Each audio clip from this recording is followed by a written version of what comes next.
Good evening, everybody. Hope we are all well, and welcome to this, my first flight in the newly released Aerosoft CRJ 700 aircraft. So those of you that are familiar with the channel know that I'm predominantly an Airbus pilot here in the sim, flying, of course, as the channel name suggests, EasyJet routes, amongst a few other things.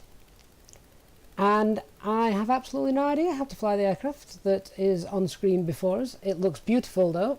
I have never even powered it on. I have been in the simulator just to check a few things, make sure things are configured correctly.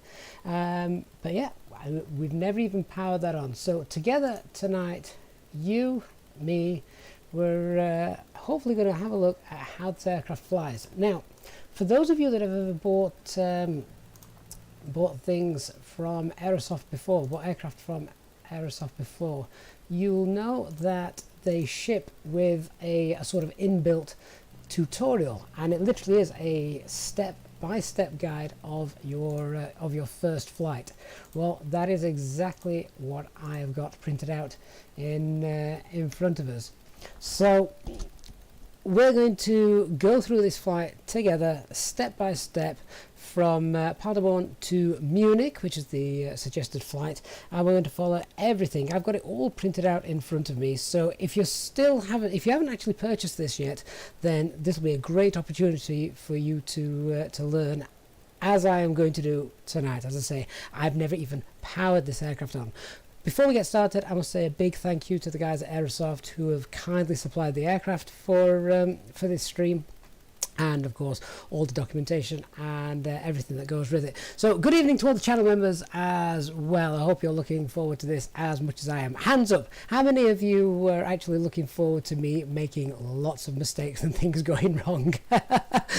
Because version of HD, whoever that may be, for when things go wrong. So yeah, this is going to be interesting. So apparently to get through all this, it's going to take between 2 and 3 hours, so that's fine. We've got a 2 to 3 hour stream tonight, even though it's a very short stream to get everything all set up. And because I'm brand new at doing this, I'm not just going to be able to whiz through and autopilot works. I know it doesn't have auto thrust like we would have in the Airbus, and look at all those hands and fingers emojis going up. Never mind. Yeah, this is certainly not my type rating flight. If it was, so let's have a look, shall we? Let's get on board and see what we can do. I've also got self-loading cargo all fired up, so there's going to be some unwilling passengers. I'm going to stand there greeting them at the door saying, yeah, I've never flown this aircraft before, so this could be fun. Spitfire RAF 100, you're making lots of mistakes with this aircraft. Well, you and me both, my friend. You and me both. So let's get in. Okay, so the first time we get in, the aircraft is already preset to not a cold and dark state, but sort of like a turnaround state. So we're at Paderborn Airport, and I've actually created a lot of, hang on a sec, I've actually created a SimBrief flight plan for this. Now this is the flight route which is actually selected in the tutorial that's given us, so I've just popped that into SimBrief. What I will do as well, because you guys are going to have to help me tonight, particularly if you guys, I know a lot of you may have even got this aircraft already, so if I pop that into the chat, then you can download that. There it is. You can download that, and then you'll be able to hopefully enjoy it. Okay, it's Livy Anything Vids. Good luck. Your first flight wasn't so good. that doesn't fill me with much confidence. Anyway, okay. So the first thing that we're going to do is turn on the electronic flight bag. Here it is. So we'll just give that a second to load up, and we want to we now want to come down to the options. Let's pop those on. Now this is pretty self-explanatory. Obviously we've got temperature units, the weight, barometer. So we're obviously here in Europe, we're going to be using millibars.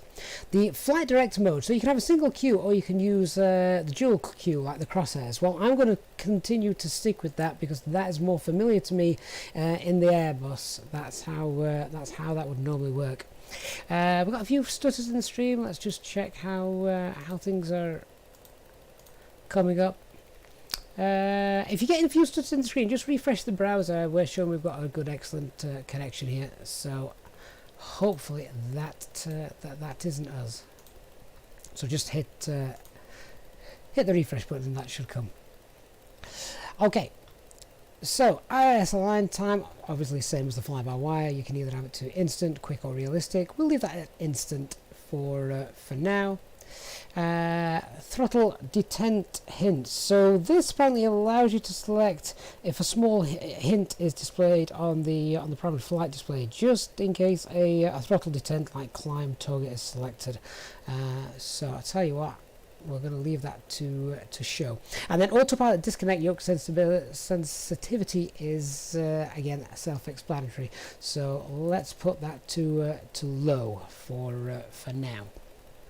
Okay, so moving on then, let's go on to the next page.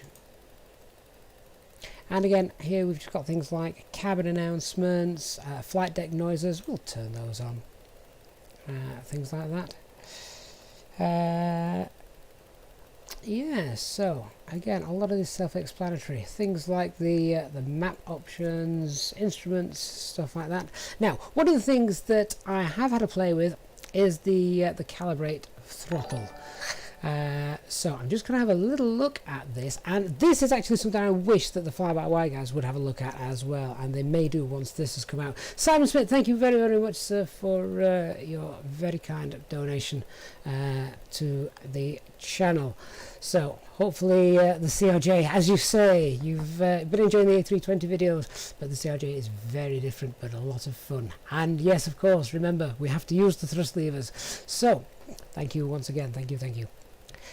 Calibrating the throttle then, if we select that, now the great thing about this is I'm just moving my thrust lever up and down, and I have a single axis thrust lever, so we can leave that to single. It does not have a throttle hardware with a reverser axis, so yeah, so throttle hardware has no reverser axis, so we can pop that on.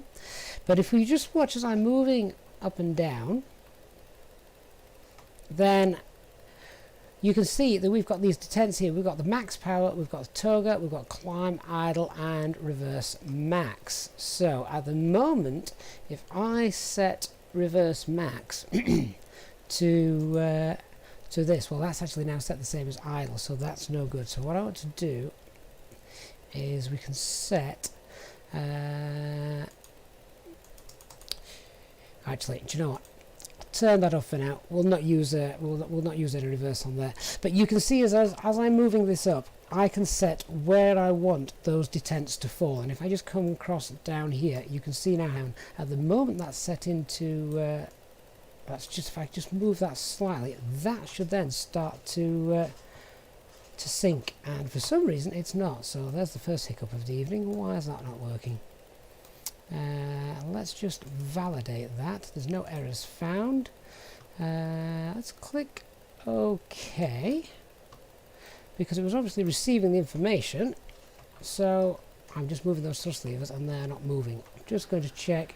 So the thrust lever is connected and working because I've got push buttons on there which would allow me to change the view. So that's a little bit strange that that's not moving as I would have expected it to. You can see I've got the detents just there, and moving the thrust lever should really have changed those. And what's really annoying is I actually checked this earlier on today and that was working. So let me just have another go at doing that. So if I set that there, we'll set toga to somewhere like there, we'll set climb thrust to there, we'll idle the power back there, and let's validate that. There's no errors there. Click OK. And does that now have any movement?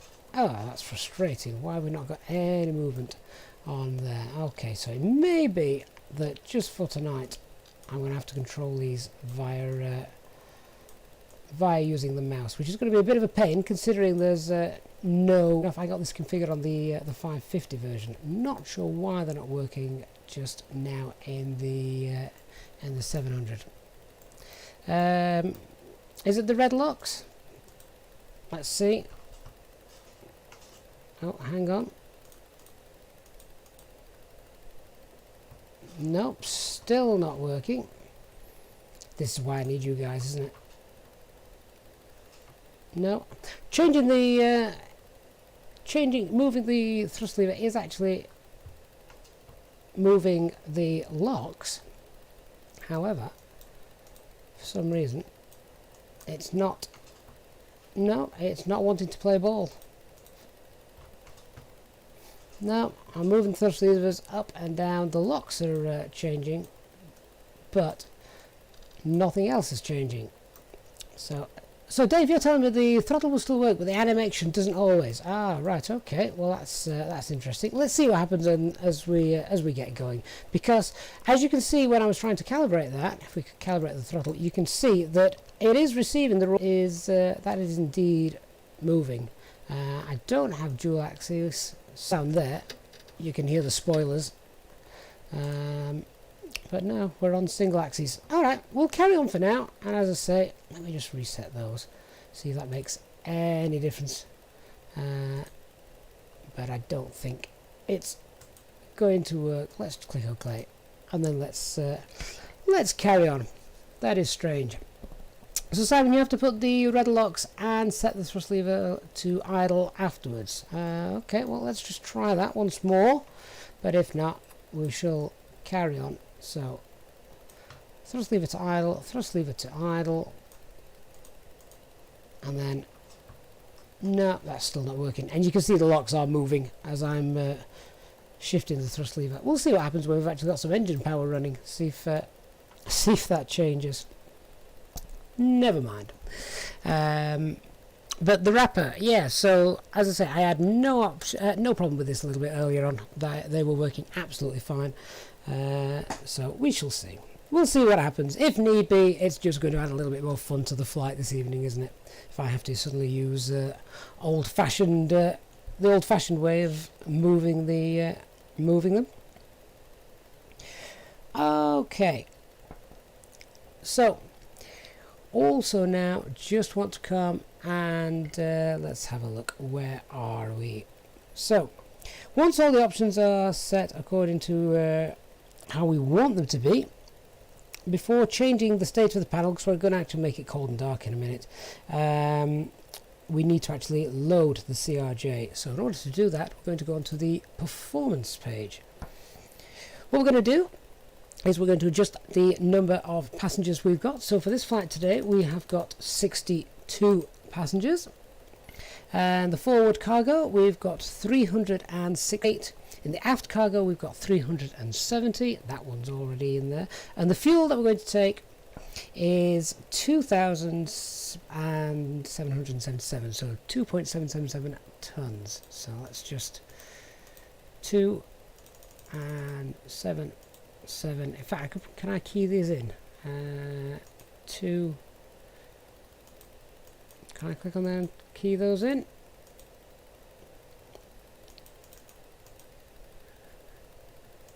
That's interesting.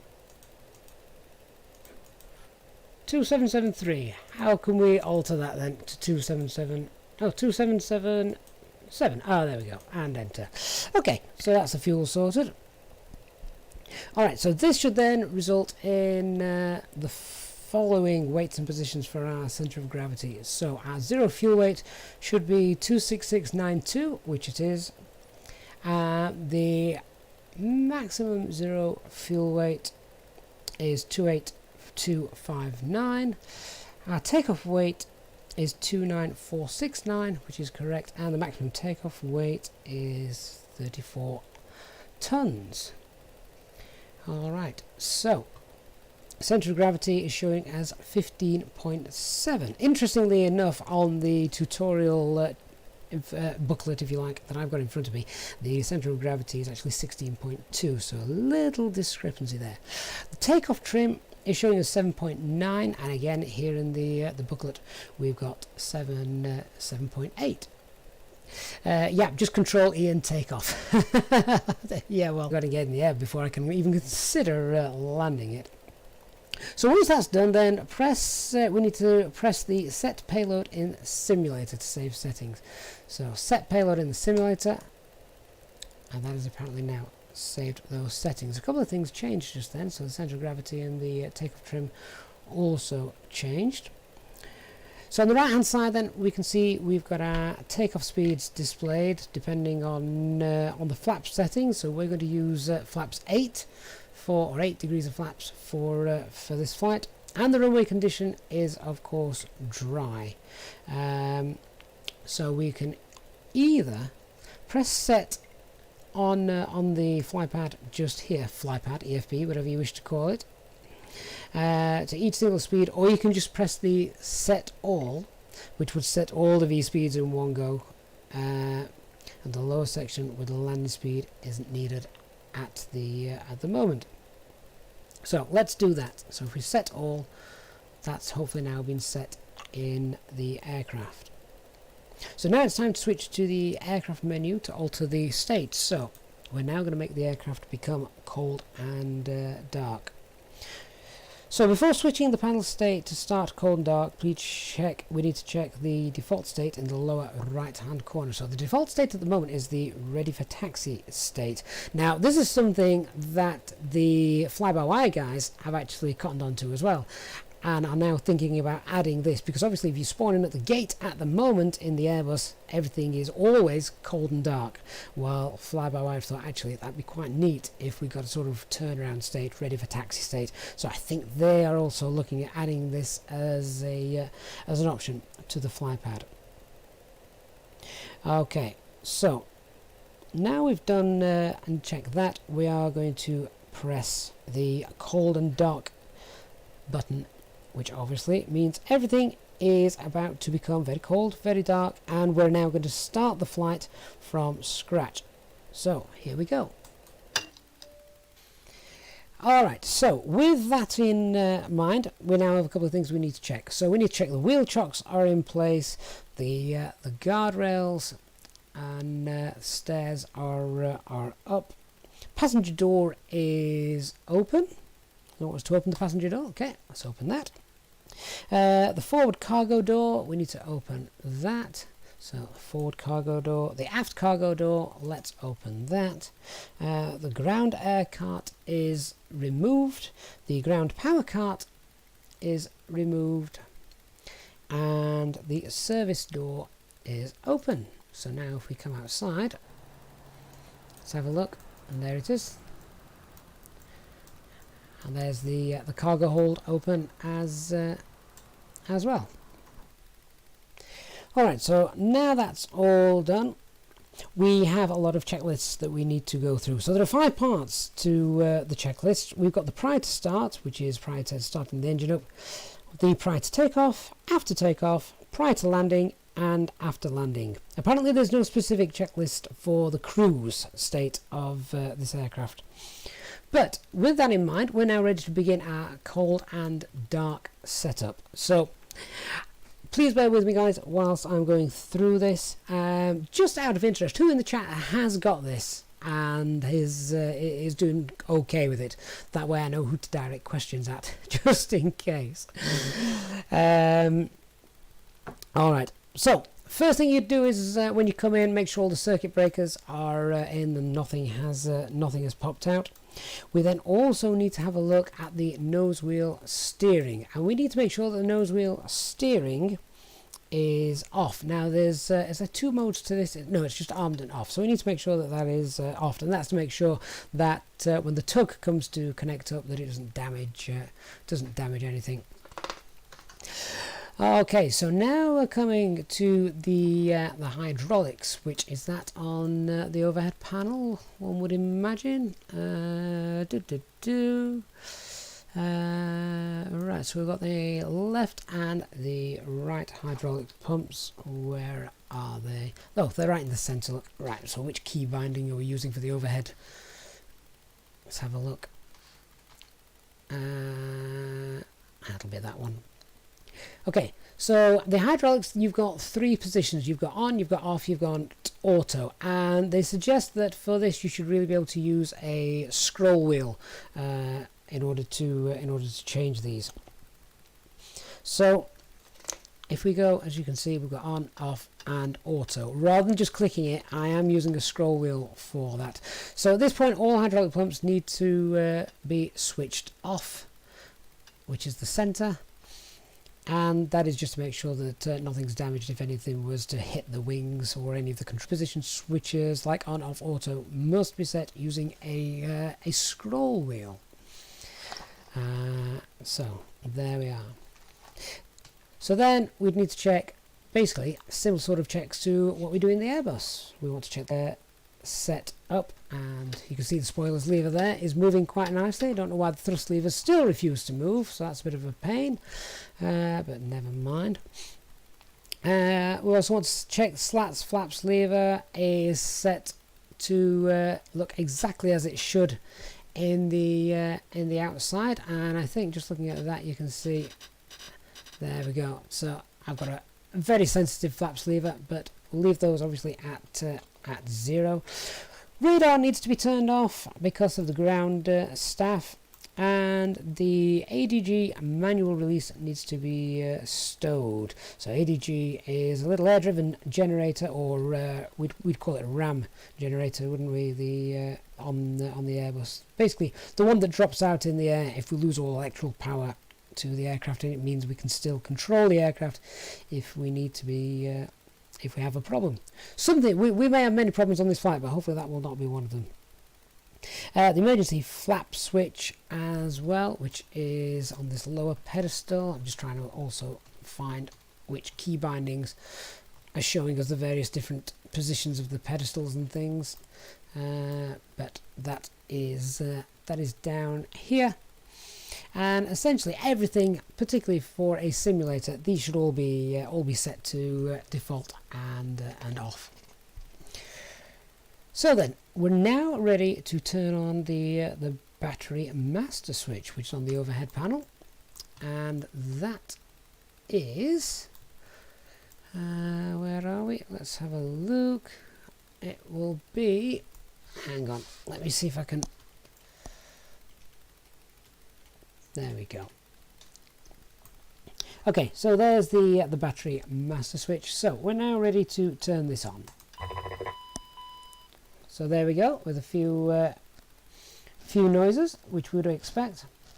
And then the APU electrics need to be on. So the APU remains off until we've completed fire tests. Again, exactly the same as the Airbus. We do all fire tests and things like that before we begin APUs, and of course engines 1 and 2.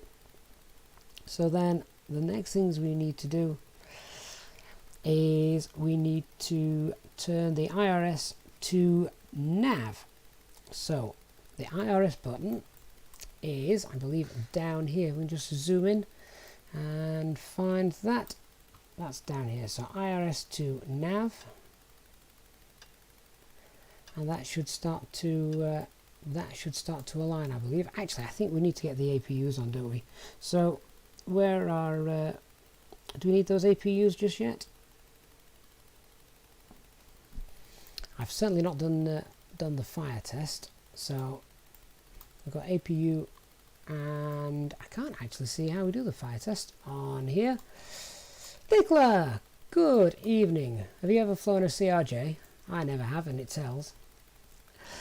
Right, so do we need to get the APU on now? We've not actually. The only reason I'm saying is because we've not actually been told in the tutorial that it's given us that we actually need to turn those on just yet. But I would have presumed that we could start the APU and AC electrics, which is a little bit strange. So for those of you that have got the aircraft, have we got AP on just yet? We've got the engine we've got the battery masters on. APU at the moment is off. Fire detection monitor. I'll not press that just in case. So fire test is left in the middle. So it is that one. So I presume we would get some sorts of. In fact, can we pop these out? Do we get that? I'm looking for something similar to an ECAM. Is it the right hand side? Let's check. Oh, there we go. Fire system is okay. There we are. So the fire system is okay. That's good. So we need to get the APU on now, which will be. Let's have a look. So let's see if we can do this in order. Let's get the APU to on. Is that the APU turning on? I'm not using checklists. I'm doing more than that. I'm using a step-by-step manual, and this manual, guys, if you do buy this, this comes with the CRJ, so it's hopefully a step-by-step instruction of what needs to happen. So in which case I'm now realizing why the Airbus is so intuitive. So we've got push, yeah, David, I'm going for the push every button method. So generator 1, I can't even read the writing on it. Let's see. This flow is definitely not flowy. I like that, Keith. The flow's not flowy. Okay, so we've got the engine masters on. Let's get the DC service on. But not until we've got, I believe, is it the APU? Right, APU. So, power the APU or start the APU. Very little seems to be happening there. Oh, there we go. So, APU start, stop, and push power, then push start. So, did we do that the wrong way around? And we have to hold that. So, press the power button and then press and hold the start stop. Is that what we're doing? Oh, I held that for too long. So is the APU now coming online? Will it tell us? APU start, APU open.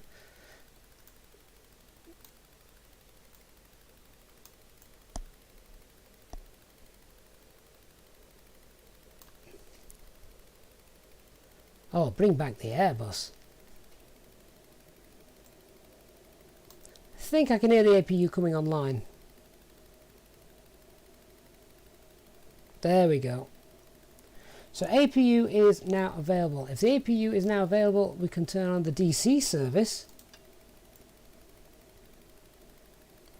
So we've now got DC service, and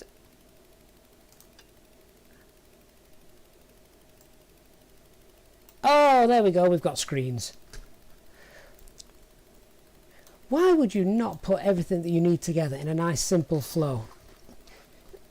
With the Airbus, as you know, it's up the left side, straight up the centre, up the right hand side. There we go. APU just left the chat. Okay, so now we've actually got the APU running, and we've got some DC service as well. APU generator is on and working, and the screens are coming on. Excellent. So that's something. Okay, so now on the lower pedestal, which I'm gonna have to. There we go. Okay, so now we're going to turn the. Oh, in fact, I'd already left these. I'd already turned these on to nav, and that's why they've synced automatically. Because if you remember on the flypad, I'd already set them to automatic. So basically, the inertial reference system just determines the aircraft movements, enables IRS to follow a route, etc., etc. It's a step that is performed during the FMS setup later, and the reason why you can often see coordinates on the plates and charts things displaying gates and parking positions. Please note that the yaw dampeners only engage when the IRS is initialized properly. Okay, so emergency equipment we would check. Obviously that's not simulated. Gear and safety pins also not simulated, and then we'd want to make sure that all the aircraft documents are in the aircraft. Well, I've got one big document in front of me, so there we are.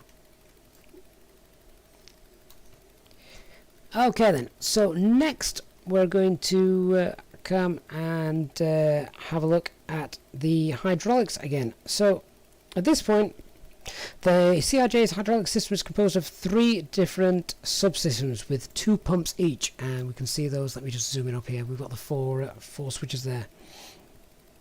So the main hydraulic pump of system 1 and 2 are the engine driven pumps, while the system 1 and 2 backup as well as system 3 pumps are electric pumps powered by AC. You will need to switch on pumps of system 3 when you need hydraulic pressure with the engines still off. So that's if you, like I did the other day, I actually shut the engines down and left the flaps up on the Airbus. The second pump of the system 3B is a backup pump. So for this tutorial flight we can leave the 3A pump to off for now. So 3A can remain off, and we'll pop on 1, 2, 3. So 3A can remain off. The hydraulics 1, 3B and 2 are now on. So FMS initialization needs to be complete. That's the center pedestal, the FMC, and oh, where are we going? There we go. Right. Let's just check. FMS initialization is I think that's all done actually. The documentation that comes with it tells us that the better handling of the FMS initialization is done at a later stage in this tutorial. As soon as you feel more confident and comfortable managing the CRJ, activate the FMS at this particular stage and check the status page and perform the position in it, especially when you set the IRS alignment time to real value. You want to initiate the position initialization now. It's telling us, however, for the tutorial, we're actually going to skip over that bit just for now. Alright, so the emergency lights we need to turn on, and they are to be found just here. So basically these are the seatbelt signs, emergency lights. So no smoking signs to on, seatbelt signs to on, and emergency signs to arm. There we go. In fact, it's telling us instead, there's a difference, it's actually telling us to pop the emergency lights to off. Okay. And that gives us a little beep, and it should tell us that the emergency signs message has disappeared on the ECAS while the emergency lights off message appears. So I'm just checking here, that has disappeared. Okay, so the originating checks. So the inertial and external pre-flight checks, not simulated of course, it's a simulator, we don't have the external flights. Pedal, seat and harness, make sure you sat in the correct position. Well, at the moment I'm just zooming all around our flight deck while we try and find certain things. Apparently, because it's a very small flight deck, it's actually rather a pain to get into if you're a tall pilot. Okay, and then the audio warning panel, we'd need to make sure that that is checked. That is on the co-pilot side. Check that both buttons are safeguarded and no lights are illuminated. So I believe that is down here.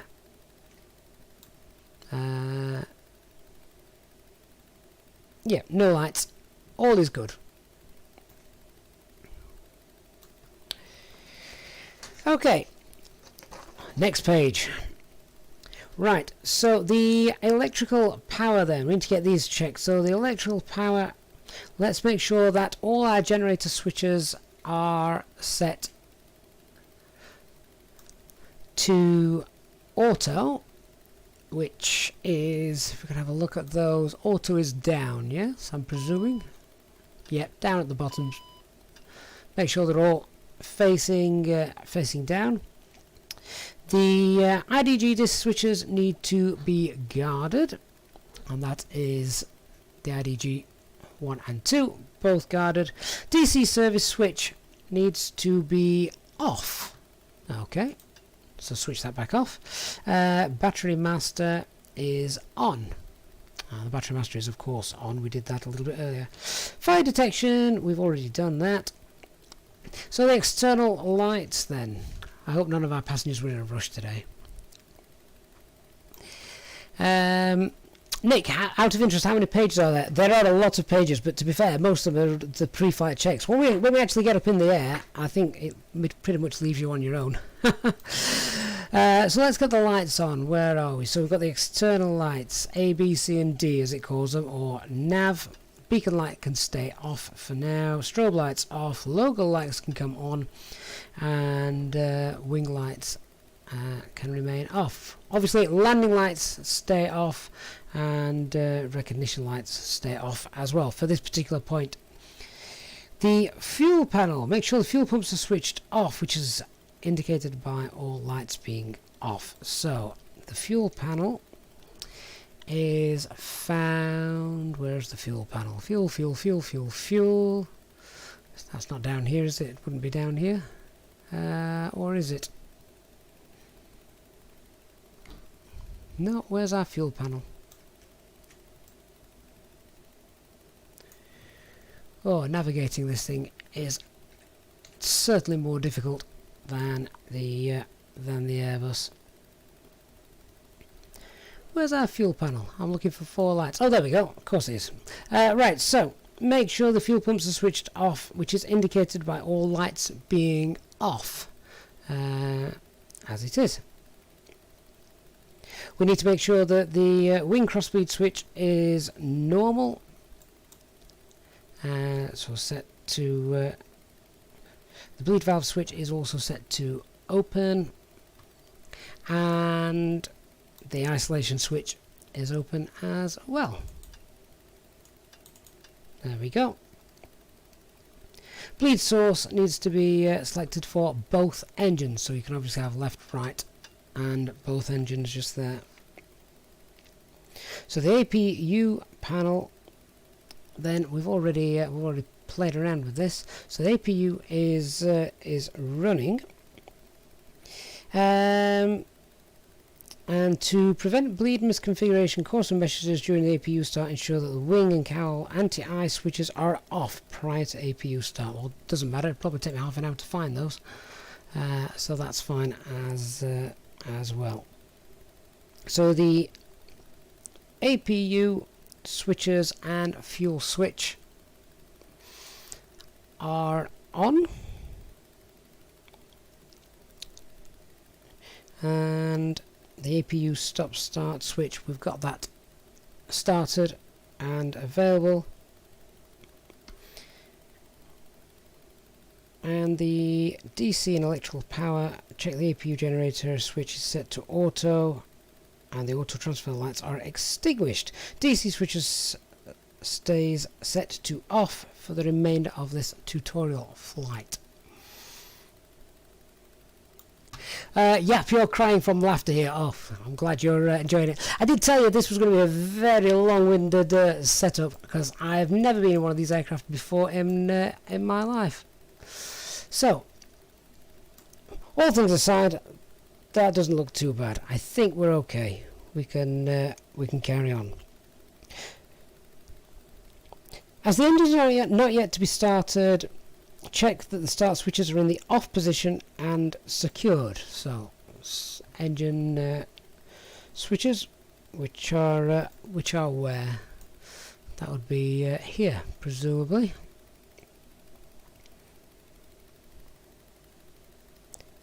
And then the hydraulic panel, we've checked that.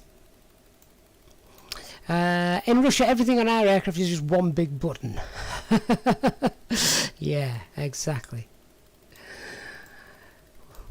Do they fly these with a flight engineer on board? I I hope so. I can't imagine how big the quick reference manual handbook is for if anything goes wrong. Alright, so basically as I'm going further and further and further down, I would expect all of these messages to start disappearing, which is fine. Alright, let's just have a look. So finally, let's check. I would imagine now that we've already done things like turned on the hydraulic pumps. They're sorted. That's fine. Let's crack on. So, cabin pressure. Oh my word. Where the heck's the cabin pressure panel? So that is that down here actually? Yeah, that's down here. Right. So, the cabin pressure is we need to make sure that everything's all sorted, and to be honest I think a lot of this stuff is already by default already set, so I am just starting to breeze over this now. Air conditioning panel, so the PAX, which is on the overhead, and the ECAF. PAX switches need to be set to auto. This is back on the overhead panel. My word, I'm trying to remember all these flows. I'm certainly not going to be flying this aircraft again in a hurry. Not in this amount of detail. There's only 4 passengers on this flight. The other 64 are engineers. Right, so let's now check if the air conditioning and the bleed system is set up properly. So the PAC switches are supposed to be pushed, and the ECAS is supposed to indicate fault for the PAC switches. The engine's still not running, so we've got no bleed air. Recirculation fans ensure that air conditioned air is dispersed through the entire cabin. Okay, so the PAC switches, which are over here presumably. Alright, so air conditionings are the PAC switches are currently off, which is fine. The recirculation air fan is set to on. There it is. Temperature control mode is set to auto, which is these two here, I believe.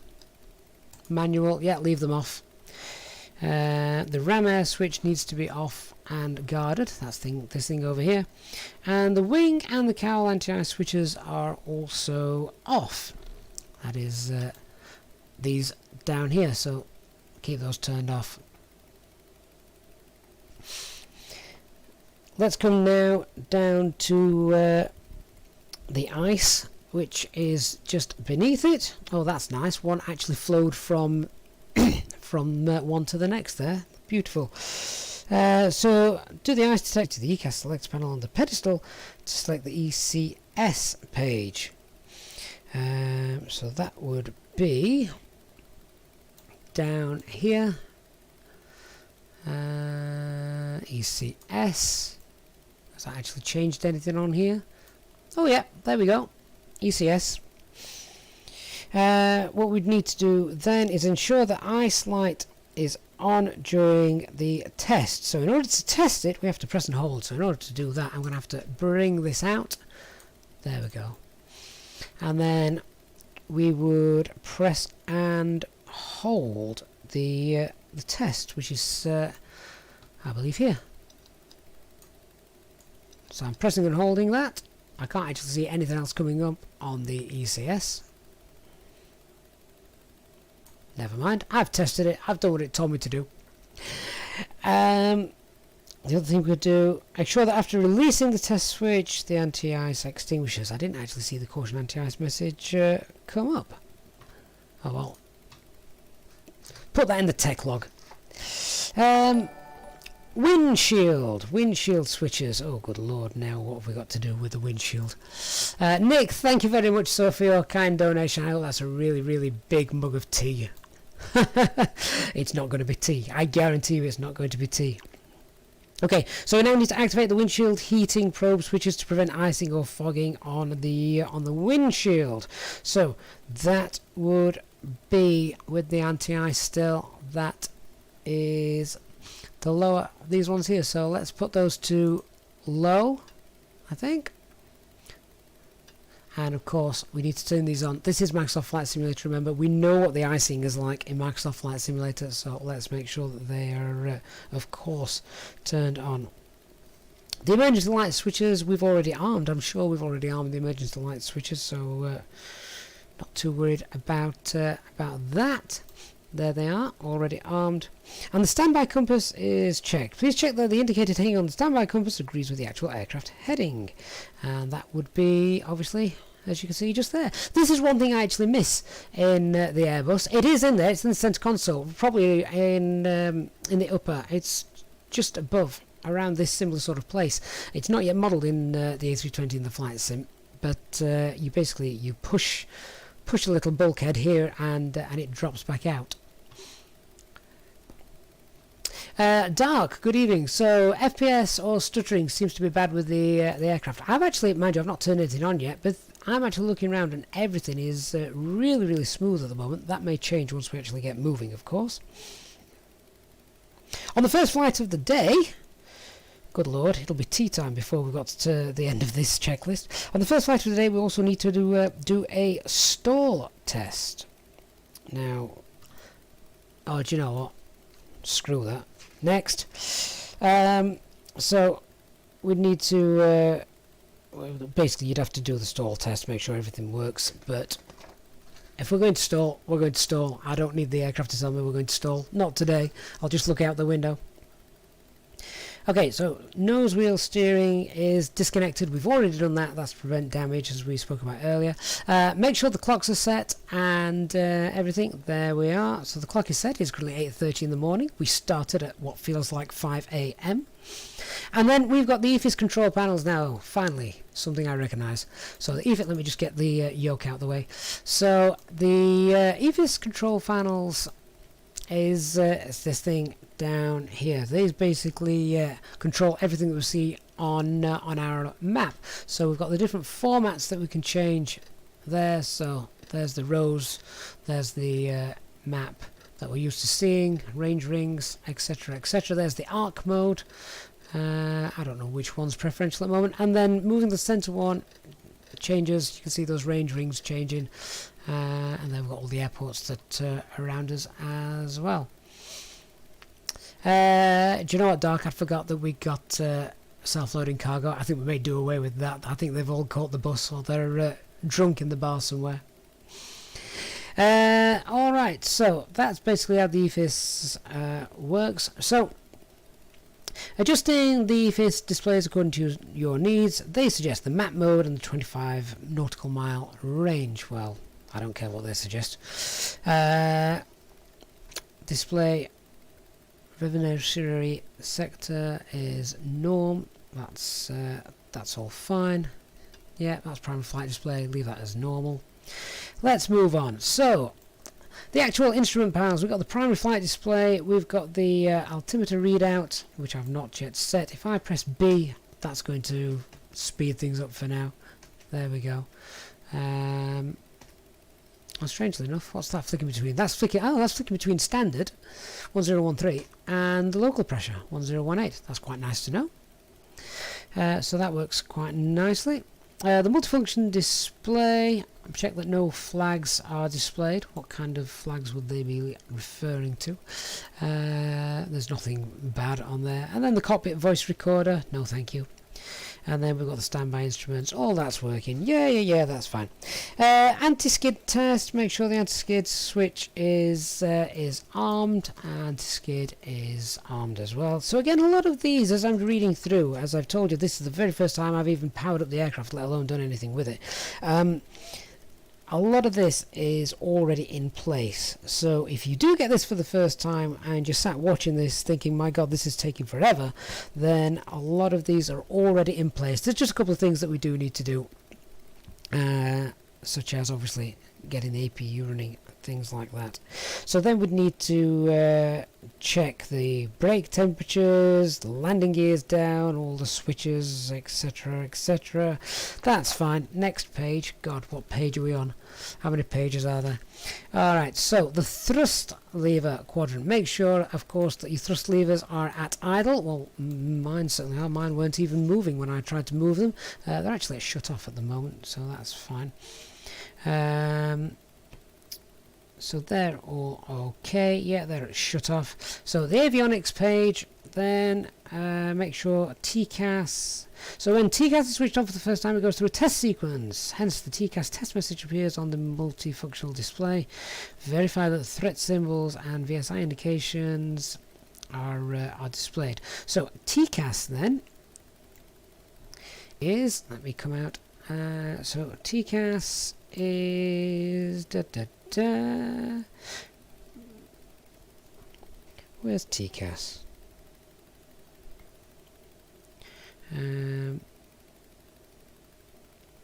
That will be down here surely. I must be looking at it, I just can't find it. Let's say the first officer's checked all this stuff. Yeah, that's fair enough. Where is it? So we've got the radio tuning panel. Let me just... Ooh. There we go. Now I can actually see a little bit more. So there is the radio tuning panel, and TCAS is alright. I'm just reading through these. I can't actually find the TCAS. Where would TCAS be? Do you know what? I don't plan on crashing into anything either. Leave that. And then of course we've got the IRS switches to nav. Our display fan switch should be set to norm, which it is. The backup mode selector is set to standby. Oh, there we go. So that's the backup. What else have we got? We've got the fine-tune inhibit switches set to off or flush, which that is, and we've then got TCAS. Is this TCAS? That's the weather radar, isn't it? Which at the moment I don't even know why I'm bothering playing with the weather radar, because the weather radar does not yet work in this aircraft. Not yet anyway. So that is something that Aerosoft have told us about future. Okay, so the trims, make sure everything's set with the trims on the pedestal, which is down here. So stabilizer trim and Mac trim switches engage, so check that the caution messages are out.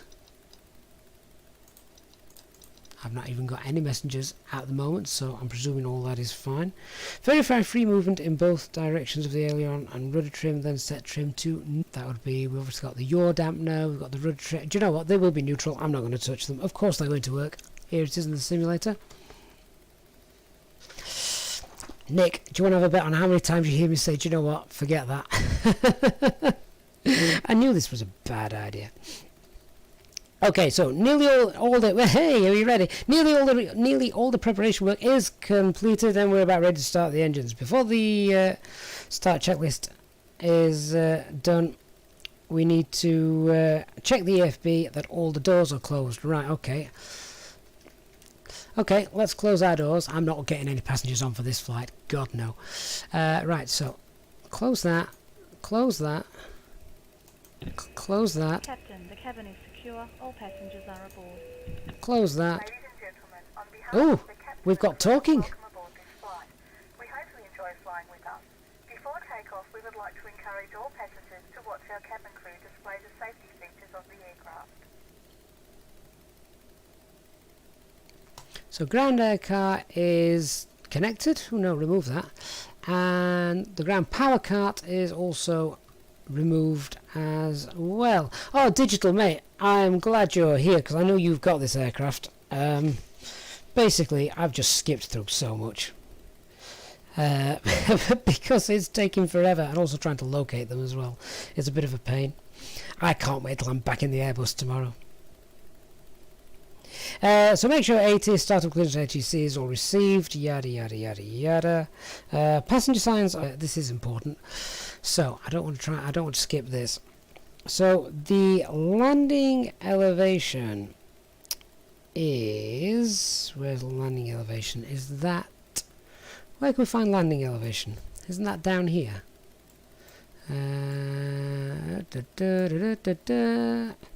HD, where's landing elevation? Keith, turn that no smoke. I think we could do something stronger. Landing elevation is on the overhead panel. So, let's come up. Oh, bashed my head. Try again. Right, cabin pressure. It's going to be on here, isn't it? Cabin pressure.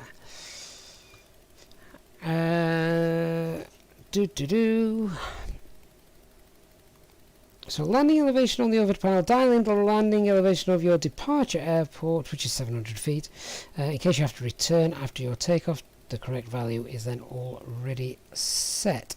So landing elevation, we can see, should be displayed down here. Let me just bring this across, then we can see that. And I believe that should be up here, cabin pressure. Oh, that's not it. That's not it either. I should be expecting landing elevation to be shown down here somewhere.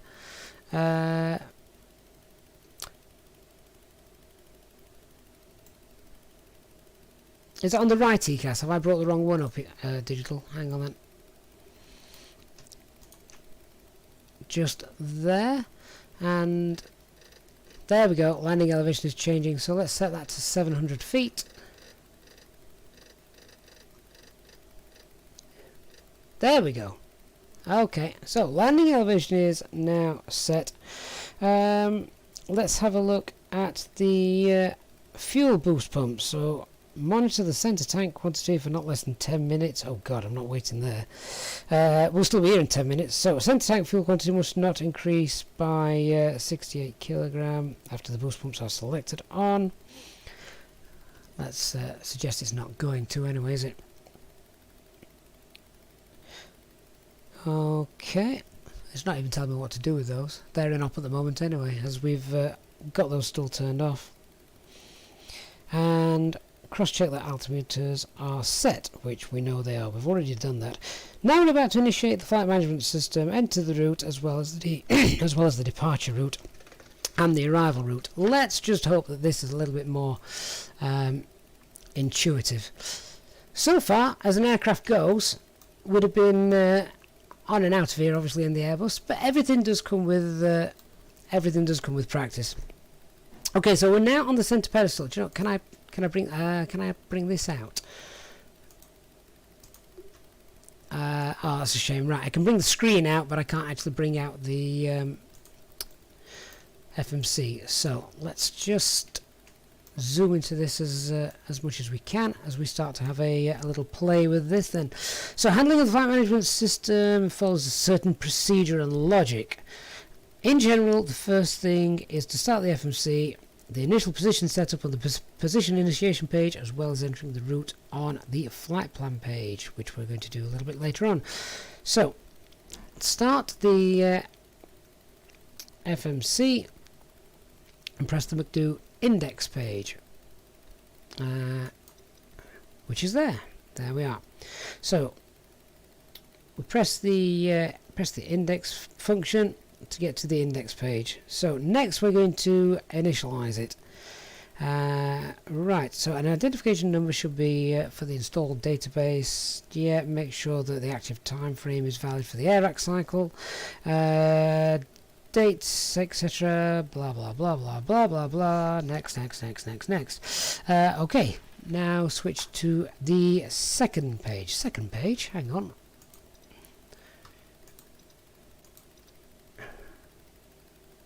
I have no idea what I pressed. Oh dear. You know that fuel that we loaded?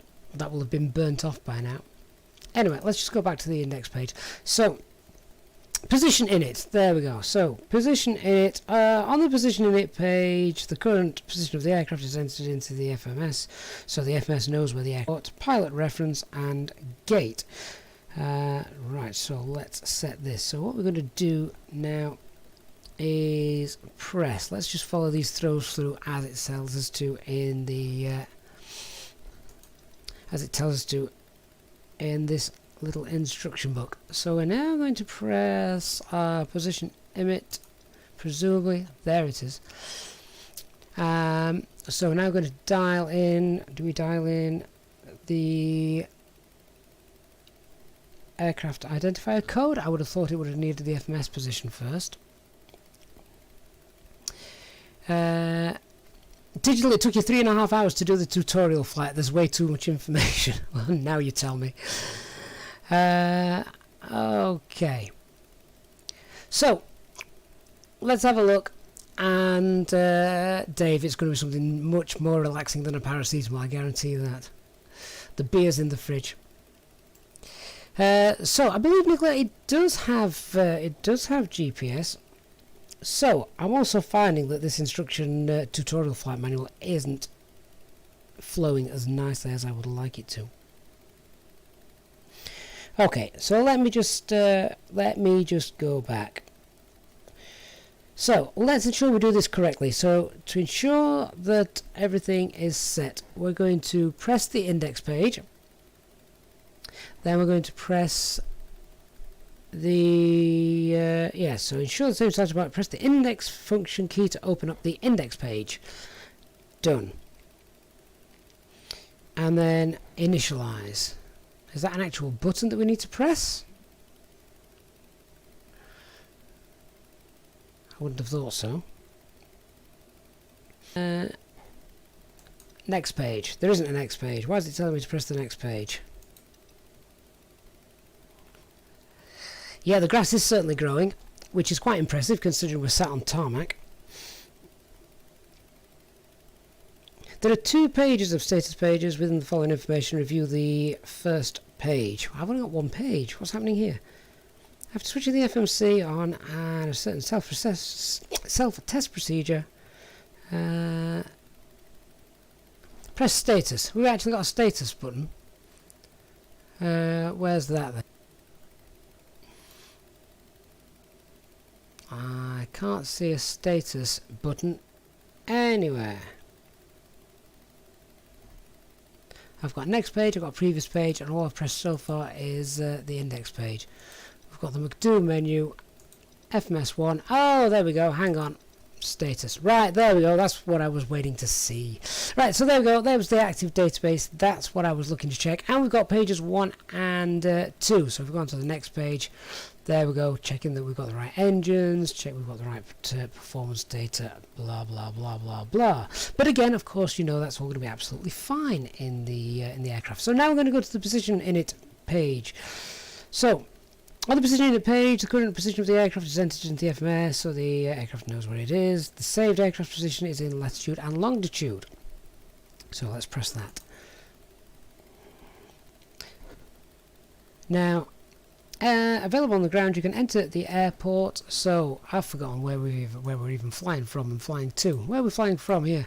Echo Delta Lima Papa. Let's have a look. Echo Delta Lima Papa. So pop that into the scratch pad and press the left side key L2 to copy this entry into this line. There we go. Display should read around these coordinates. Yeah, it does.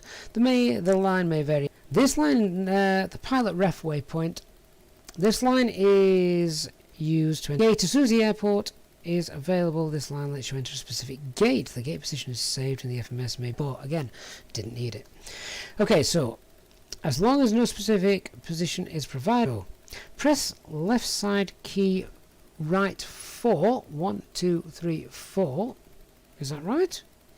I thought intuitively it should be this one here.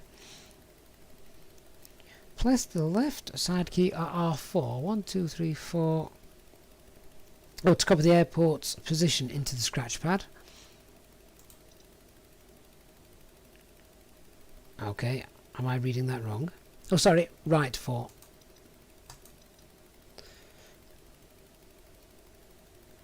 Hang on a minute then. What's gone wrong here? So I want to copy this position just here. There we go. And I'm now going to set that position there. There we go. So now we've set that position. Again, that was more complicated than it should have been. So that's all sorted, and the aircraft now allegedly knows where we are. So the aircraft's position is now set at Paderborn Airport, thank God. The second and third position pages show latitude and longitude currently used by the FMS, respective GPS systems, and the IRS. These are for review only and not used in the tutorial. So please press the left side key 6 or the side key 6 right to open up the flight plan page. There's the flight plan. Right, this bit, I actually know what I'm doing, hopefully. Let's just hope it's the correct position. Okay, so now we've got the flight plan page open. The flight plan page displays the active route which you may enter or alter, enter a new one, etc. So creating a route, we'd normally need to enter 4 items: the origin, the destination, the alternate. So let's pop those in then. So we are departing from Echo Delta Lima Papa. Echo Delta Lima Papa. Let's pop that into the origin. There we go. We are landing, God willing, in Munich. Echo Delta Delta Lima. Echo Delta Delta. Sorry, Echo Delta Delta Mike. Echo Delta Delta Delta Mike. There. The alternate. Echo Delta Delta Sierra. Echo Delta Delta Sierra. There we go. The flight plan page may have several pages. The first page always displays basic information, while the route with airways and intersections is displayed and entered on page 2. Nevertheless, it is important to understand that the flight plan page is linked closely to the departure arrival page, as well as the legs page, and you will need to switch between these 2 pages while setting up the FMS. To enter the current route then, please enter Echo Delta Lima Papa into the scratch pad, and oh yeah, so we've done that, we've entered that. Okay, so now enter runway 06 into the scratch pad. 06, that's the runway we're departing from, and press the right 3. There we go, so that's our departing runway. And we now need to press execute to save. So this is different as well from the Airbus. You have to actually confirm everything that you put in. So now let's put in execute. Right, so that is now all saved. We should also now be entering the alternate. I just skipped ahead and did that. Okay, let's oh, apparently we can also put in our flight number. Oh wow, okay, well I did have one planned, but I'm thinking Lufthansa 666 is a nice one to have for now. Cute button. Okay, so now we have done that. Please select departure and arrival to enter the SID. So departure and arrival is just here. There we go. So select the departure and arrival button to open the departure and arrival page. After loading, the page will only display 2 rows which allow you to select the departure and arrival routes for the selected departure and arrival airport. Now press left 1 to open the available departures from Echo Delta Lima Papa. Okay, so we've actually got all the SIDs showing there, have we not? Well, the one that I'm wanting is the WRB1 X-ray, which is this bottom one. So one would presume that instead of faffing around reading, we can just pop this in. Let's just see. So runway's already selected. We've done that. Proceed with the selection. 1 X-ray. So select that. Confirm by pressing execute. Okay, that's done. So what about our arrival then? Or do we not do that until... So the flight plan page now should show the entered SID, and we may proceed to enter the following route. So please go to page 2 by pressing the next page button once.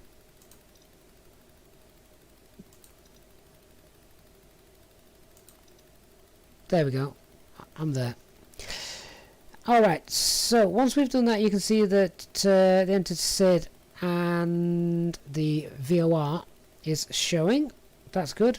So we need to now use the route that we have got on the operational flight plan. For those of you that have only just joined us yesterday, so you've all got it.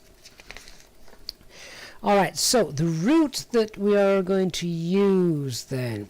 Route strings read in a similar manner as you maybe provide the route description when travelling by car or interstates. Enter the highways where you change interstate. Oh my word! Right, okay. Let's just work out how to do this. So, that's basically telling me to suck eggs. So let's see. How do we actually enter it into the FMS? Let's see. So after the Whiskey Romeo Bravo, can we click on that? Not allowed.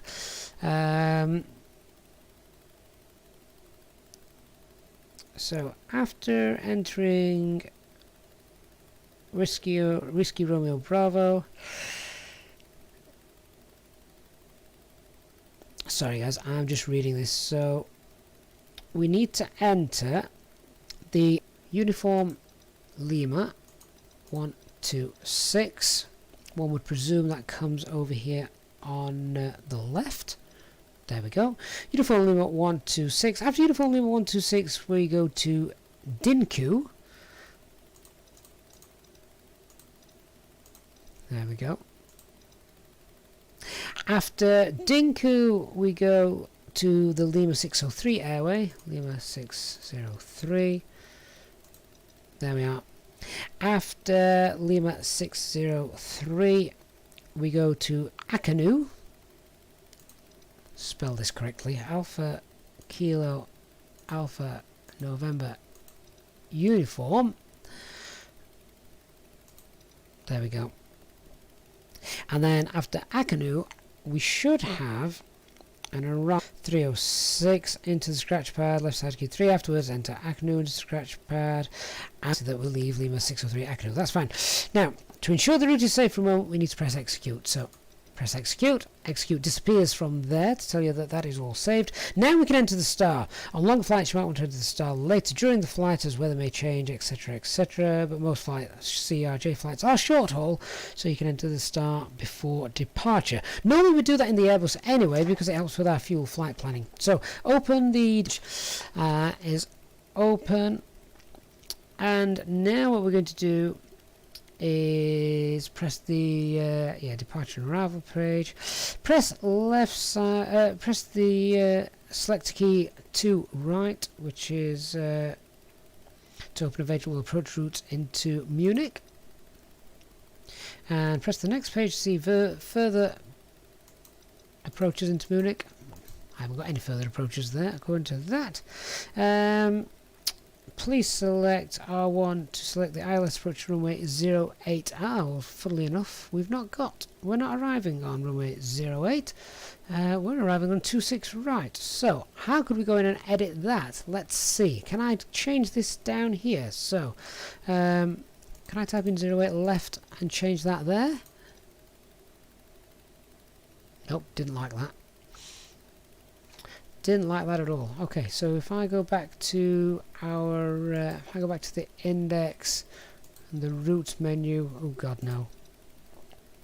Flight plan, right, 08 left.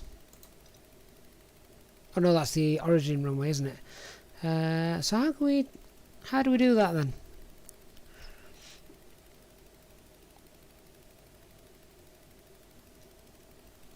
So let's just go back to our, just clear that out. Let's just go back to, oh hang on, 08 left is keyed in there. If I go back here, it's showing me runway 06. So that's our departures. I want to go to our arrivals. Go on, digital, give it me in English. So, we're on departure and arrivals. Ah, there we go. That's what I wanted. Okay, so I want the ILS 08 left. So can I scroll through for that? No. ILS 08 left. There we go. Let's pop that in.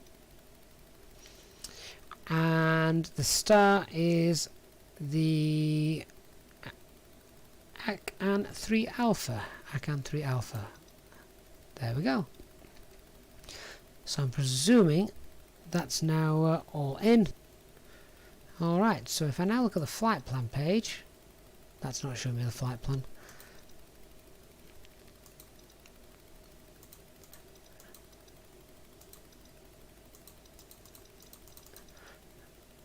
Okay, well, it's a short route anyway. We've got a discontinuity there, which at least it's called a discontinuity and not a user point. Okay, now please verify the route on the legs page. Press the legs button. Here it is. And if we now on the legs page, the entire route spreads over 7 pages. I wish this tutorial did. There's 7 pages of the legs, so please check that all waypoints from the route planning are also entered in the FMS and the headings and altitude restrictions comply. I'm not going to do that, I'm just going to take it as read that they are. You're going to notice that there is one discontinuity on page 3. Well, let's have a look. Page 1, page 2, page 3. Ah, there we go. We have a discontinuity on page 3. Currently the star is disconnected from the route by a discontinuity. Press L5. So 1, 2, 3, 4, 5, which is loopbox, to load the waypoint loopbox into the scratch pad. There we go. Then press left side key L3 next to the discontinuity and press execute.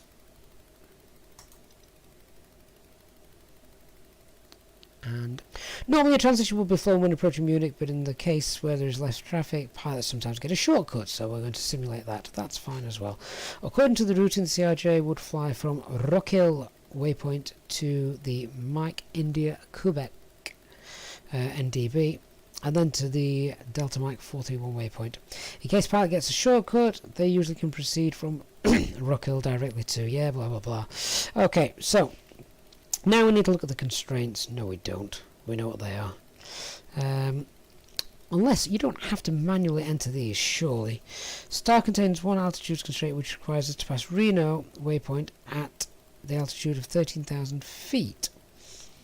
Oh, it's already I suggest adding another altitude constraint manually. Right, so please open the legs page 3. Make sure to click, make sure that Rockhill is available. Yes it is, just here. So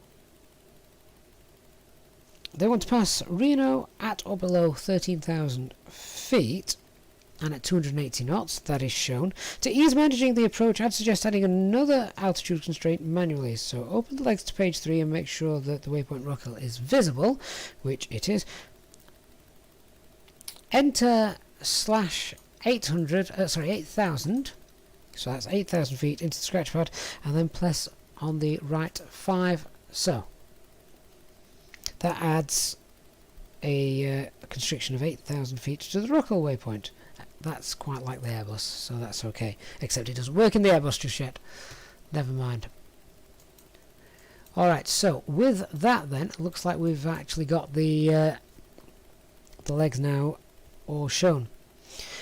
So what we need to do is obviously check the route on the navigation display. So switch the main flight display to plan mode. Let's how can we, let me just reset my camera view now because I've been flying around all over the place. There we go. Okay, that looks fine. Yeah, I'm just going to take your word for it. We can now change that to the different modes that we've got. So it looks like something that it should do. Alright, so we've got no faults, no weird turns in the route. Great, we're now ready to set up the performance page. Oh great. Alright, so I have to open the performance init page. So we're actually talking about the performance page down here, but I think you can actually transfer stuff across. So In case you open the flight plan page, it lets you open the performance init page, or you can directly transfer everything using a button on the FMS. So you can either copy most of the performance data from the electronic flight bag, or you can enter everything manually. Jeez Louise, we're not doing that, not today. If you want to obtain the current amount of fuel in your tanks, you can check the lower right corner of the main flight display. Table needs to show all the information. So, I believe we can copy performance data to FMS. That sounds good to me. So I'm presuming that has just copied all the performance data to the FMS, all the V speeds and things like that.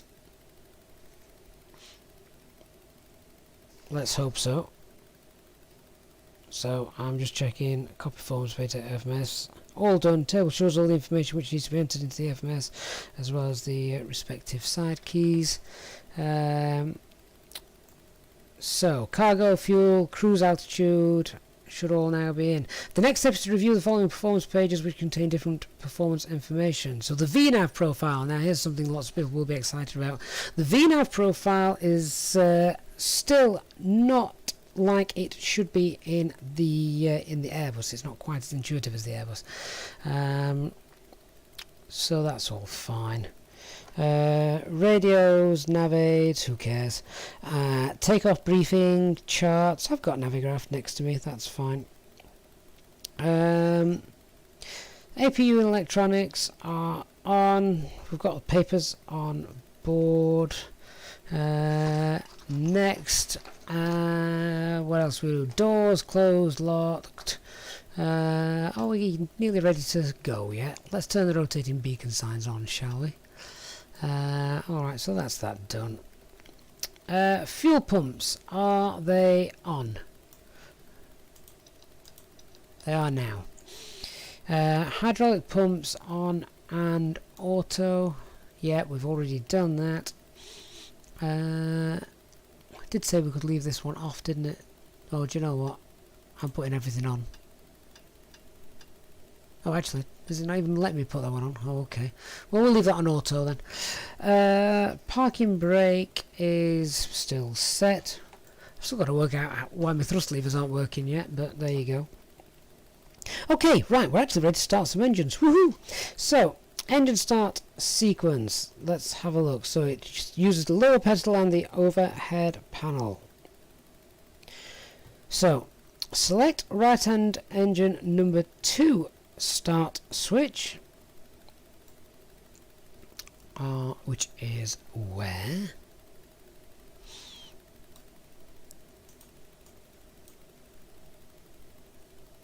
Is that on the overhead panel? Oh, it might be actually. Oh, here we go. Right hand engine start switch. Okay. And bleed air has been transferred into the engine, starting the system, and it starts to rotate. CN2. Oh, look at that. It's actually working.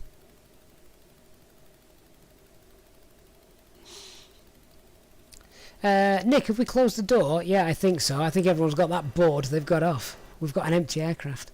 Right, so now that's running. That's the end of the engine start sequence. I don't think it is. That's N2 at 20%.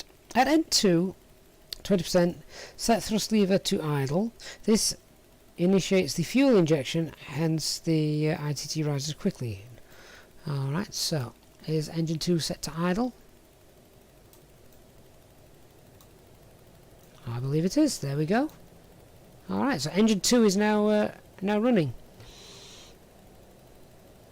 Digital, what have I just done? Turn on the fuel pumps. I've just turned on the boost, have I? Oh Lord.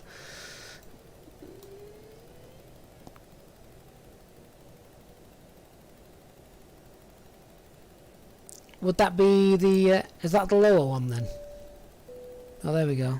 Ladies and gentlemen, please pay pay attention as we display the safety features and procedures of the aircraft in case of an emergency. I don't know who she's talking to. There's no one still left on board this aircraft. My goodness. And your seats in the upright position. In case of a drop in cabin pressure, breathing masks will drop from the ceiling and should be placed over your head. If there is smoke in the cabin during the evacuation of the aircraft, the walkway emergency lights will display to the exit. Okay, let's start engine 2. And here. In case of an extreme emergency landing, you will be instructed to get into So, place position. engine 2, Placing your head between your start. knees with your hands over your head. We would also like to remind you that you should turn off all electronic devices. We thank you for paying attention during this brief presentation.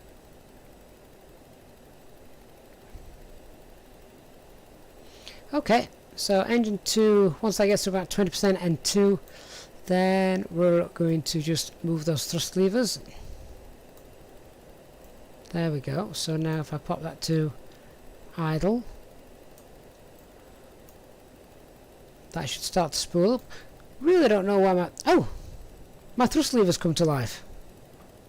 Hey, look at that. Oh well, that's one less thing to worry about.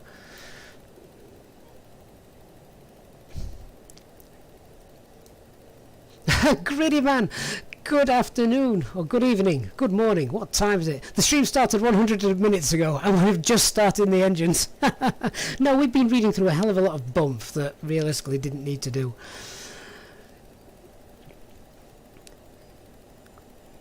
Okay, someone tell me how we get this screen back to showing what it should be showing. I've followed instructions to get that screen back to the normal display. David, your passport's now out of date, no problem.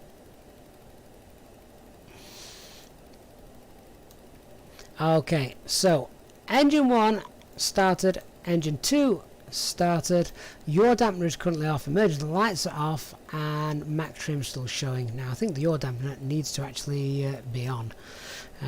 So is that down here somewhere? Where's the yaw dampener? I'm sure I've seen the yaw dampener. Anyone put your hand up, tell me where the yaw dampener is. Could have swore it was down here.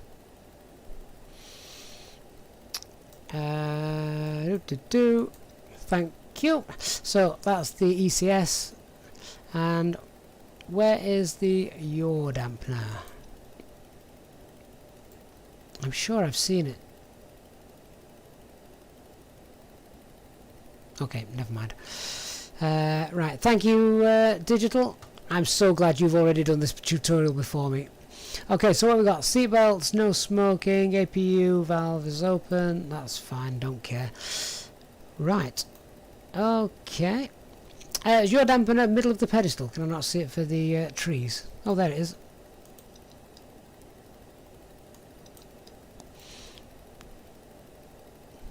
There we go. I don't like the fact there's no lights. It's just a push button. I don't like that at all. I like lights, or more intuitively, I don't like lights. So if they're on, then if they're on in the Airbus, you know something's wrong. Greedy man, glad I'm doing this. The aircraft's pretty intimidating.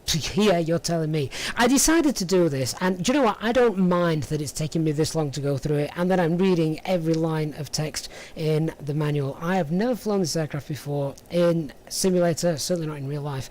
And you guys, you know me, if you've been on the channel before, you know that in the Airbus, I'll set that up nice and quickly. The flows are straightforward and simple. Everything follows on step by step by step. And it's just intuitive. This, on the other hand, is a completely different beast for me. So we'll see how things go. Okay, so engine 1, engine 2 is now running. Do not accelerate until engine oil pressure is in the normal operating range. Fair enough. Generators 1 and 2 need to come to auto. Right, okay, so where's generators 1 and 2? Is that on the overhead panel? Let's have a look again. AC, generators 1 and 2 to auto. They should already... Oh! They're already on auto. Yeah, they're already on auto, aren't they? Don't need to mess around with those. That's fine. Let's not mess with those. We need the generators on. Okay, so now the generators 1 and 2 are on auto. Check electrical power is now provided by both engines respectively. Generators 1 and 2. To verify this, open the electric page. I'm going to presume that's down here. And do we have electrics? Let's see, bus 1, bus 2, and APU is off according to that. Does that turn off automatically? I don't recall turning that off. But there we go. The IDG is running as well. Okay. Excellent stuff. That's fine. Anti-ice, not bothering with that. Don't need it. In fact, we've already turned... Did we turn those on? I think we've already turned those on, haven't we? Don't need those. So, make sure that the pitot tube heating is on. That is up here. Wing... Oh, do you know what? I'm just turning all the icing on. There we are. All the icing is turned on. Pitot tubes on. Yeah. I'm finding a lot then with this manual that it's actually telling you to do a lot of things that you have already done. Mark, can this thing also fly? I guess we'll find out soon enough. So electrical power's being checked. Nose wheel steering now needs to be armed because we did turn it off. So nose wheel steering back on. That's fine. So we've reactivated that. So with the power and bleed air supply beginning to be established to the engines, APU can now be shut off. So is the APU still running? Let's have a look. Okay, let's turn that off. So APU is now off. Alright. Woohoo! Guys, are we ready? The next stage of the instruction manual says, ready for taxi. Ready for taxi. Here we go. Just think, if I'd have jumped in one of those cars at the start of this stream, I'd have been there by now. Alright, now the final steps are to be done before taxiing to the runway. No airports where runway structural repairs or debris is known to exist. Use thrust reverse with extreme caution to stop FOD, basically. Okay, so flaps 1. Flaps 1, that's Airbus talk. It's not flaps 1, is it? Not at all. So we need to set the flaps to 8 degrees. Flaps lever is just here. Oh, that's 20. That's 8. There we go. Right, there we go. So if check to 8. Flight controls. Check the flight control functionality by comparing the shown deflection on the flight control page of the ECAS and the movement of the yoke within the full range. So, well, do you know what? The yoke's moving up, down, left, right. Rudders are moving as well. So that's fine.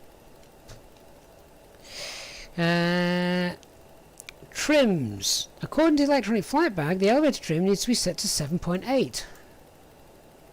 7.3 it says here. Either use the rocker switches you find on the yoke or the standard flight sim key. So 7.3. Right, how do we do this then? Are these them? Nose up, nose down, 7.3. Where can we actually get a readout of what our trim position is set to? That would be my next question. So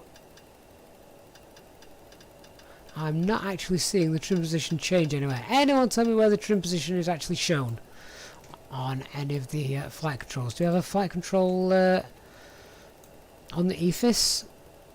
Fuel, stat. Oh, hang on, flight control. Does it show us there then? Let's have a look. Right, so what did it say I wanted to be at? 7.3 for this. 7.3. I'm not actually showing anything there. Is that on the stats page? Digital?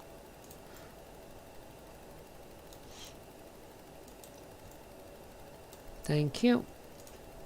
Why is it not on the flight control page? Would that not make sense, considering we're altering flight controls?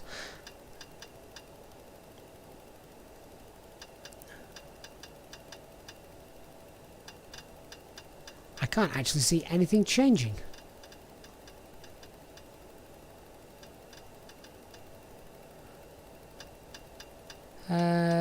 So the trim stabilizer is not moving at all. Right, okay. Let's have a look. Oh, no, wrong button. Not quite sure. You have to use numbers 7 and 1. Right, okay, does that work? Ah, there we go. So clearly that doesn't work. Why would it tell you to do something in the manual when it doesn't work? Okay, 7.3, that's all set. Thank you, user, that's great. Thank you, much appreciated. Make sure that your thrust reversers are armed in case of an aborted takeoff. That is on the upper pedestal, which is armed. There we go, thrust reverser is now armed. So we've checked our flight instruments, and the FMS offers auto-tune function which automatically tunes suitable nav stations, blah blah blah. Brake temperatures. Oh, brake temperatures, I don't need to check those, we've not gone anywhere. Let's just reset my view position. GPU's buggering off, he's had enough. Okay, brake temperatures are all checked. And aim for a taxi speed between 10 and 15 knots. Well, do you know what? That's great. Where on earth are we taxiing to? Which runway we're taking off from? It's been that long. Runway 6. Runway 6. And we are here. Where are we? Right, okay, so we need to go down there. So, parking brakes.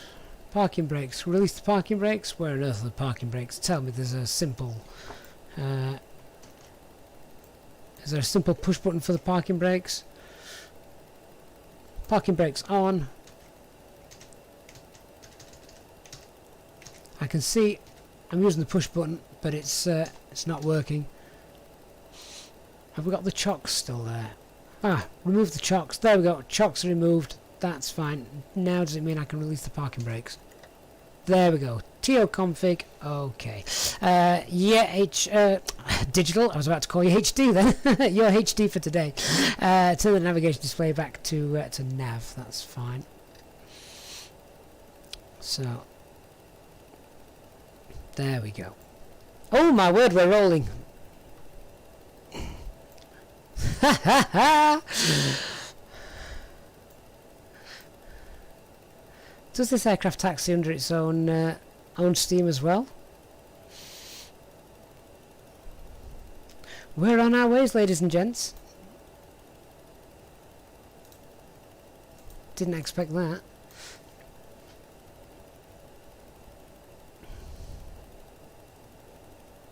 I've got a master caution light flashing. Why is that? Is that because the emergency lights are off? Should they be on? They're up here somewhere. I don't really care about that.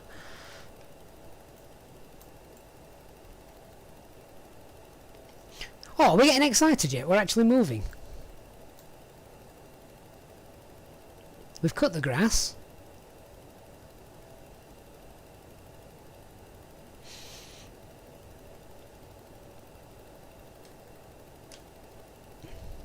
Digital, I think you've done this extremely well if it took you 3.5 hours to do this.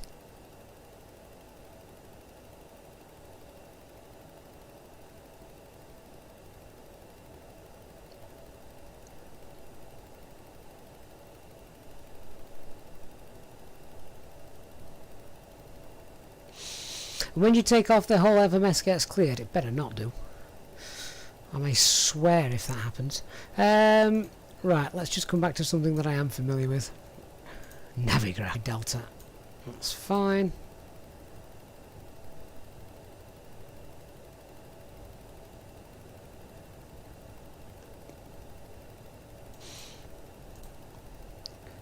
So guys, do me a favour if you haven't already. Just show a bit of love and support. Hit that like button on the stream for me. That would be most appreciated if you could. This aircraft taxis quickly, doesn't it?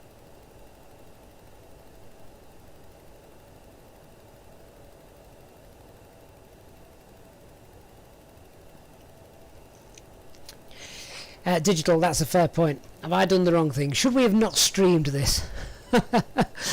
But you know what? I knew it was going to be like this when I had to chop down a small forest to print out the tutorial instruction manual. I knew it was going to be one of those streams, and I thought, never mind.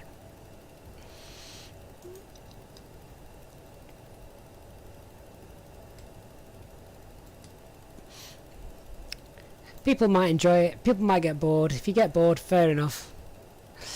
But you've seen me handle the Airbus time and time and time again.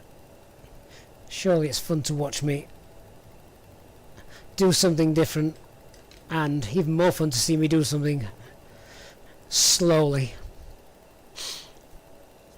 Okay, so then let me just put on the parking brakes, which, do you know, I have no idea where that is, so I'm just going to use the key binding. So parking brakes are on.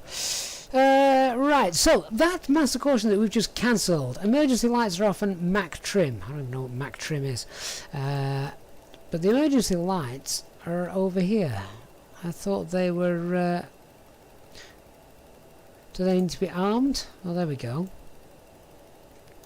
There we go. So MAC trim. What's MAC trim then? There we go.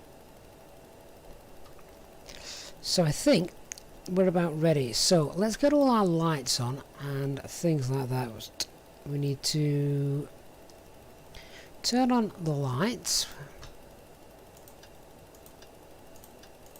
There we are. Fuel flow, manual and off. So that is speed switches left and right are off. So there we are. Ignition anti-ice, not bothered about that. Flight attendant, oh, she's gone. And the TCAS, which is down here presumably. Oh, I'm not bothered. Let's get in the air, shall we? Radar terrain display. So digital, let's have a look. We need to arm the MAC trim. That's fine. So where's that? Pedestal, central left side. Let's have a look for you. Pedestal, central left side. Is that there? Nope. That's the yaw dampener.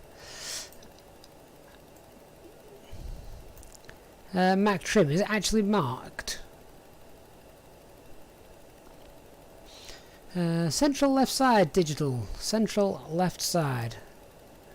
Central left hand side. Down. The problem is, of course, that the stream is behind where I am talking to you guys. Oh, there we go.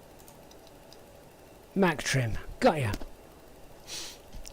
Alright, so, fingers crossed. Has that now got it going? Yaw dampener. Have I just... Why is that on? Why is that showing yellow? We want the yaw dampener on, don't we? We always want yaw dampener on. Okay. Let's have a look.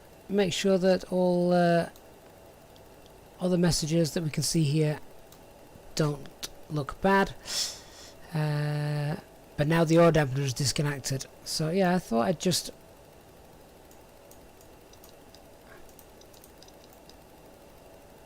There we go.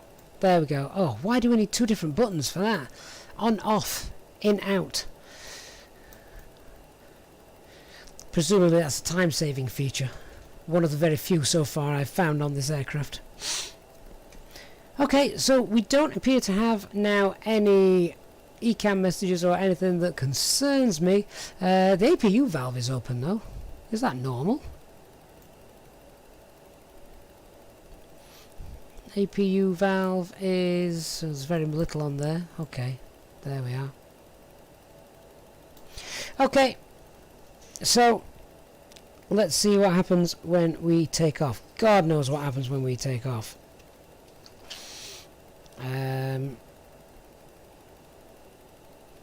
We're going to take off, and for the love of God, we'll just work the autopilot out en route, shall we? Okay, so now we're going to start moving.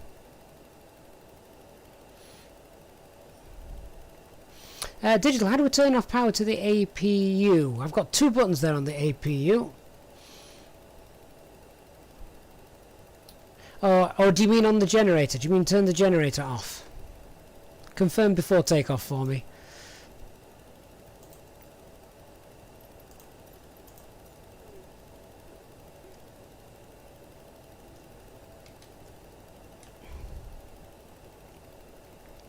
Press the left APU button. Okay, that makes sense. So the left APU button there.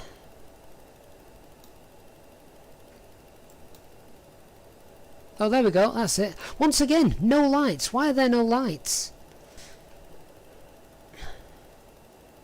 No lights.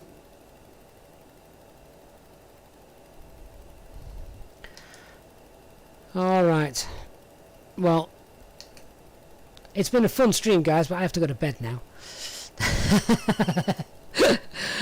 Okay, let's hold the aircraft there. Right, so after I take off, just until I've actually discovered what on earth is happening, let me just bring in the range. So we're going to take off, fly straight, and then turn to the right. Let's see how we get on. So I'm presuming, do we need to arm nav mode or anything like that with regards to the autopilot? Let me just check the stream then, guys, just in case something is wrong at my end.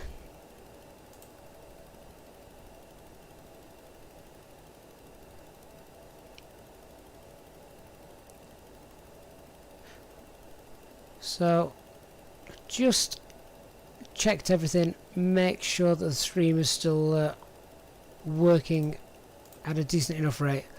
So for some reason there is a little bit of buffering going on. There's nothing I can do about that from my end at the moment, I'm afraid, guys. Hopefully that will come back. We shall see. We shall see.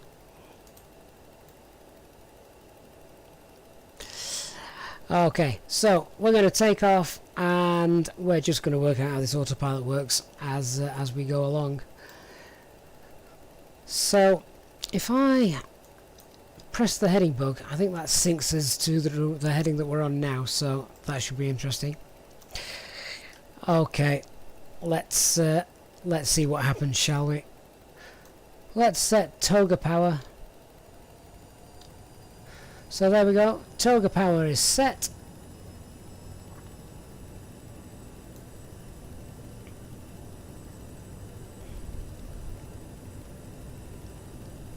Dark Fury, what award would this be up for? If anyone's got insomnia, I reckon this is the way to go.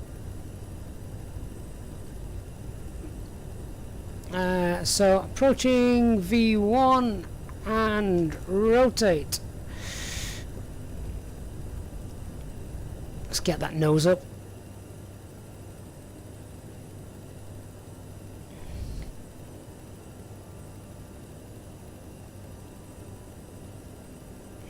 Right, we're in there. Gear coming up.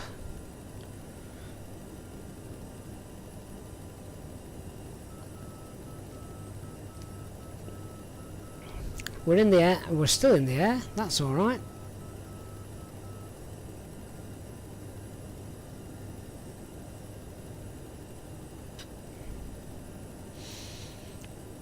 Do I have to turn on flight directors? Do they not come on automatically? Oh yeah, there we go. So at the moment I'm still flying by hand, that's fine. Flaps are up as well now.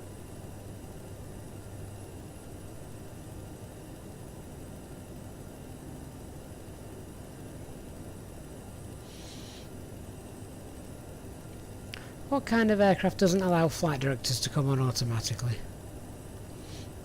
We're up, drinks all round. Yeah, that's all well and good, Nick. We have to get down again. Not only that, we have to get down in Munich.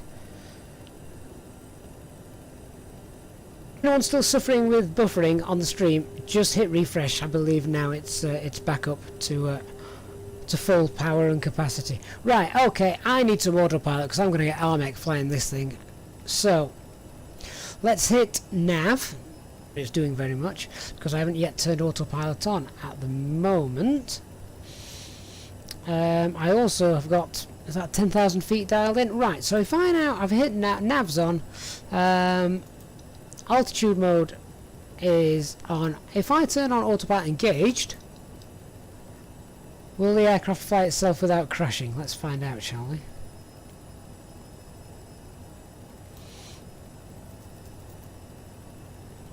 So, we shouldn't be in toga anymore, surely. We should be at climb thrust. So let's pull that back. Well, the aircraft appears to be following the route that we've done. There we go. So it's got 10,000 feet here. This is actually, I will give it one good thing. The fact that all the numbers and everything you dial in is shown over here rather than on the autopilot FCU or whatever you want to call this, because obviously in the Airbus you set the FCU, but then you've got to come over here and check that everything's correct. Why are we why are we about to overspeed? Do I need to manually set the rate of climb? Can we go VS speed? So let's start. So I've got manual thrust just coming down because, as you can see, we're overspeeding. I don't want that.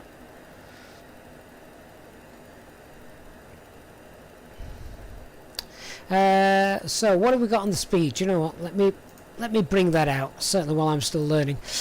So on the speed then, let's set, I have no idea what Mach will go for. So is that now going to target speed if we go back into climb?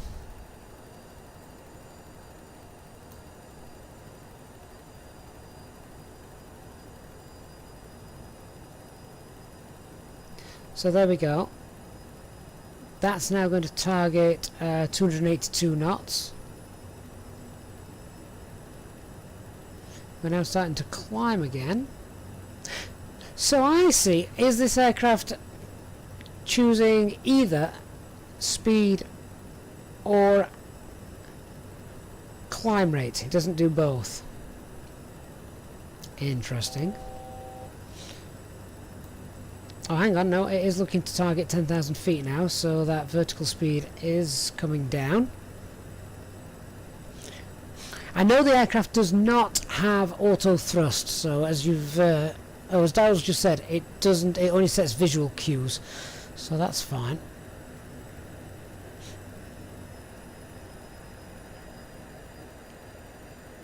So now I want to slow that speed down a little bit. And we're turning right, that's fine, we should be doing. Okay, and what's our flight plan tell us we should be flying at? Flight level 310. 310? How long's this flight? Okay, so let's go flight level 310. That's going to take a while to wind that up.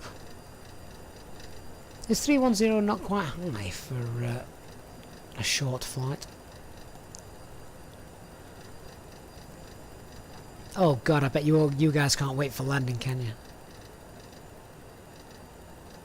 There we go. So 310. We're past standard. We need to go standard pressure. I'm sure we're past the transition altitude by now. So just tuning in the altitude will presumably not direct the aircraft to climb to that altitude. We need to set a VS speed. Is that right? So if we go VS and tell the aircraft to climb, will that work?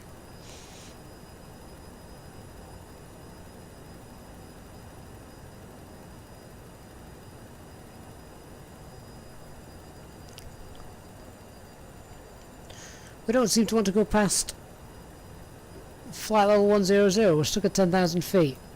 Why can't we go past? We've got flight level 310 selected. Or will it now look to speed up to 280 and then it'll start? We've just popped it back into the climb detent there, as you can see.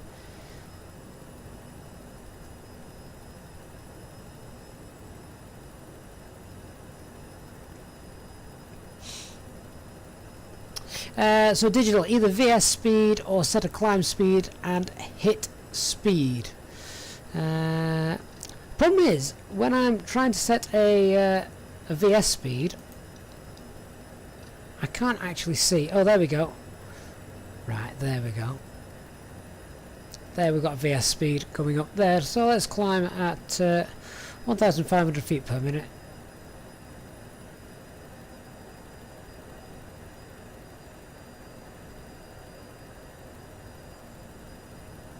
So now we've set that, will it still capture the altitude at 31,000 feet, or do we need to go into alt mode for that? So that's the alt capture, as you call it.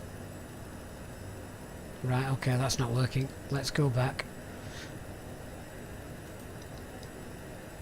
Let's go back to VS speed.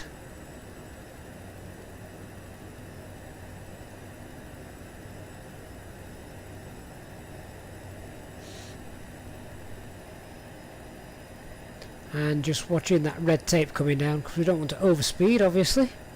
How the hell am I going to land this thing?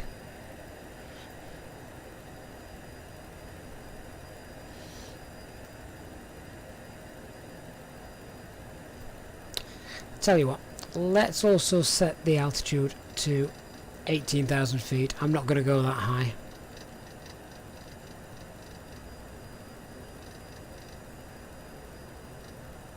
Did that automatically look to capture that, because I wound that altitude down a bit too much, didn't I? So let's set that to 18,000, flight level 180.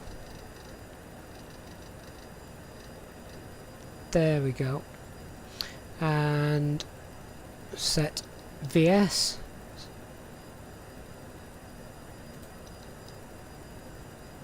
And climb at 1,000 feet per minute.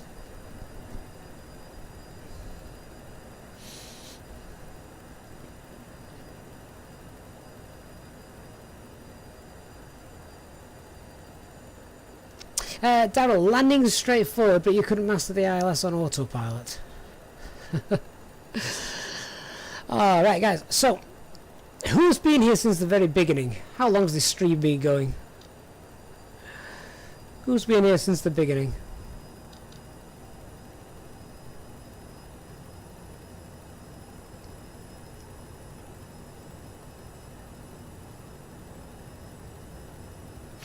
Ben, will I record the landing for replay? That's a good idea, isn't it? We could do. So user, when you're saying speed not VS, just perhaps if you could elaborate a little bit more.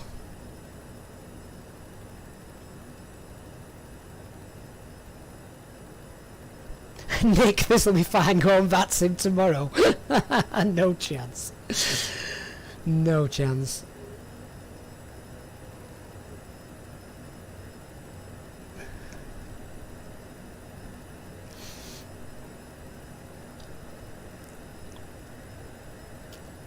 Great to see the channel members there. For anyone that doesn't know how to fly this aircraft, this must have been an extremely painful watch for you guys.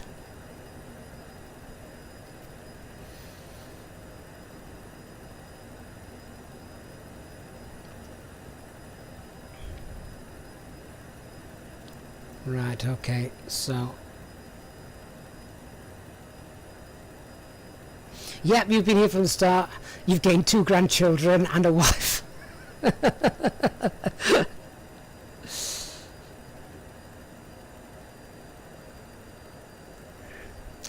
So if we engage speed mode, then it uses pitch to maintain that set speed. Right, okay.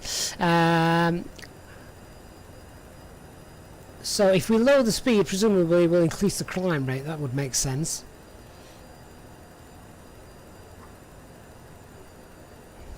So go on then, let's try that. So if I now set, let's just lower that, slow that, and go with speed.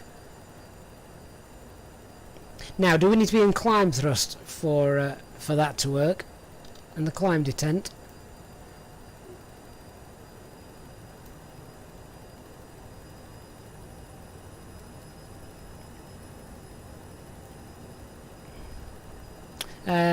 Digital set it to 290. Okay, set that to 290.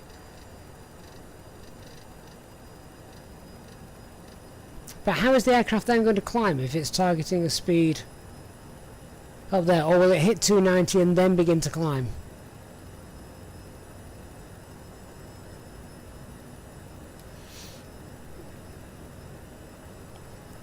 Do you know what? I think I've ripped the manual up now. Approach briefing.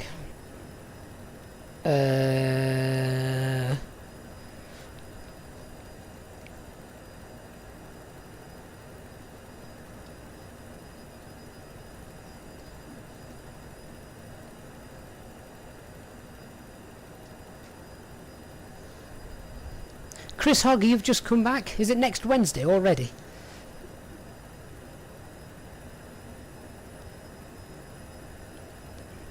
Okay, so we're about to hit 290.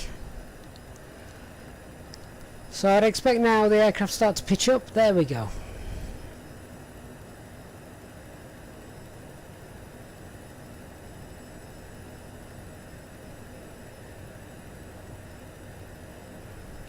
So the aircraft now climbs while to maintain that speed. Once we hit flight level 180 then, I'm presuming we need to pull back on the speed on the thrust, otherwise it's just going to get faster and faster and faster.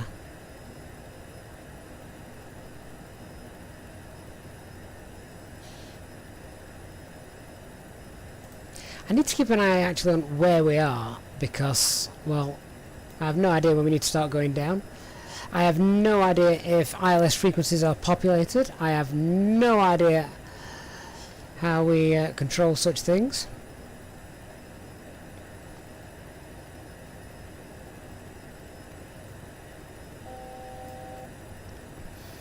Okay, so alt capture coming up.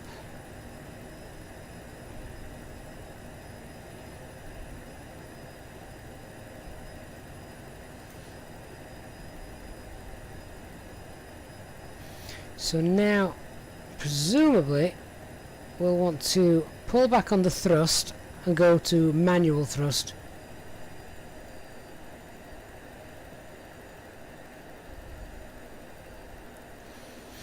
It's all a learning curve, isn't it? Will you find me in one of these aircraft again? Not in a live stream until I've practiced a hell of a lot more. But that was the whole point of tonight. To fail at everything.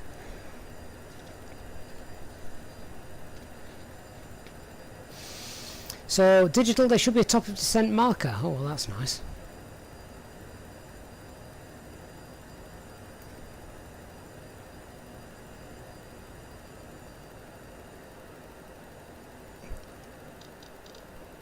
So, trying to hold speed as well, that's a bit finicky, isn't it?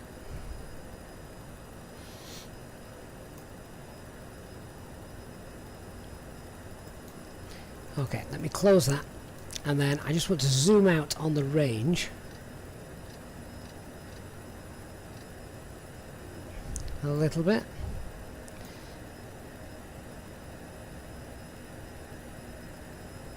So, we're now coming up to 300 knots. And I'm presuming the magenta bar is telling you where you've pretty much got your thrust lever set power-wise and how it's going to hold there. So it's not auto thrust, it's telling you, oh no, actually it's going straight through that. No, that magenta bar actually is where I've got it set. So I can set that to 300 myself. But I've still got to use the thrust levers to guide where that power is going to be.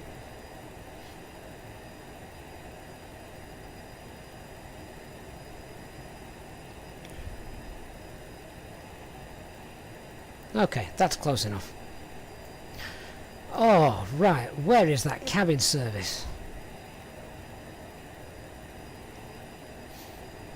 See, of course, something I've not even touched. We have a full checklist here, which would be nice if there was some sort of display over here to tell you where the things are. So we've got the climb, we've got the descent. So landing elevation needs to be set, fuel checked. Oh yeah, we've probably not even got enough fuel. We've burnt that much on the APU on the ground. Radar on off. Landing data received. And of course the approach briefing.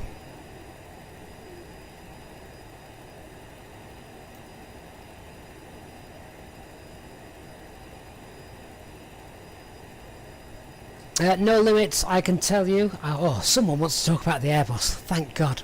Yeah, no limits, that is normal, sadly. It's a bug from the simulator, and you're doing the right thing. Just pull the heading bug and fly yourself in manually.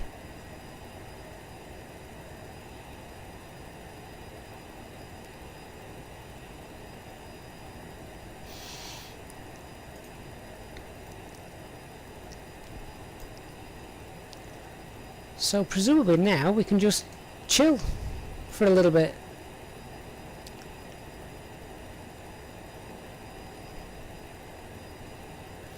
Problem is, of course, I know this aircraft isn't exactly designed to do long haul flights, that's not what it's about, but I'd be a little bit nervous not having auto thrust.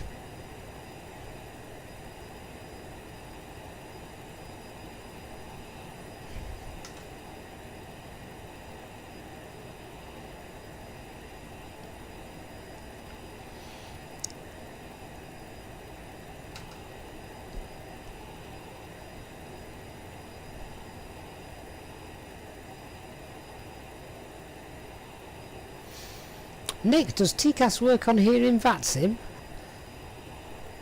I'll not be the one trying it out, I guarantee that, not anytime soon.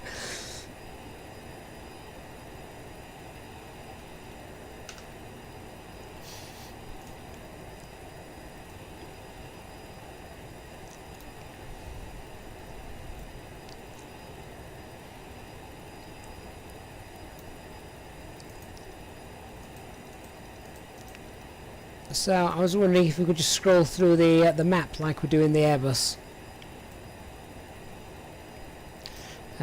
So what we got? Nav source. That's the VOR. Flight management system. Flight management system 2. VOR 2.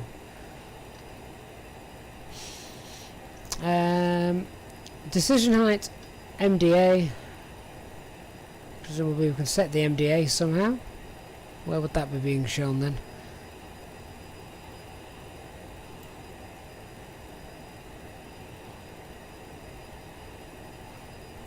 Is the MDA not being set anywhere? What is the MDA for our arrival at Munich? Where are we arriving? 8 left, I think I said.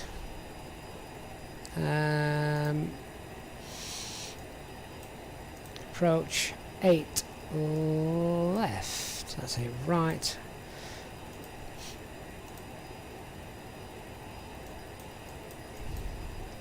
Captain B, you can tell I'm pining for the Airbus. Absolutely. I've always maintained that the Airbus is intuitive, very intuitive, and this aircraft is proving me right. Decision height 1,667 feet. What's the elevation? Ooh, I'd never realised Munich was that high.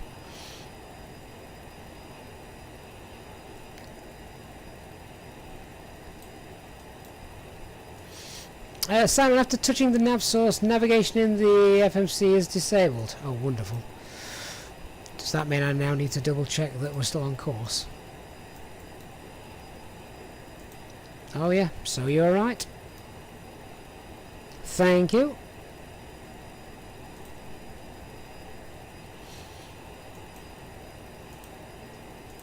Okay guys, how are we setting the MDA?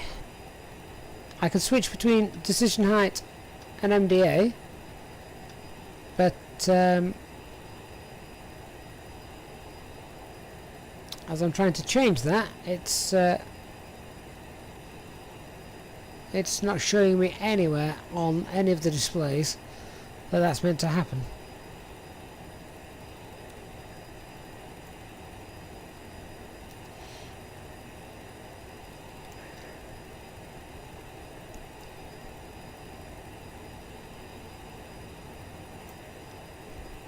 .1013 millibars is flashing. Don't know why. We should be at standard pressure. Can we push that to get standard pressure?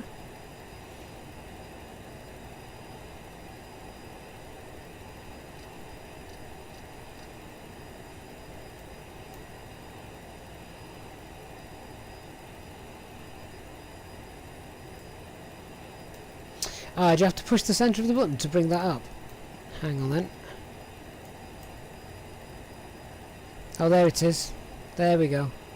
What was the MDA? It's quite high, wasn't it?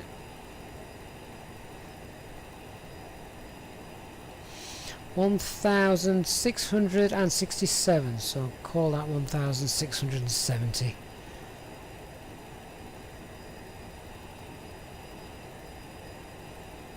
There we go. That is set.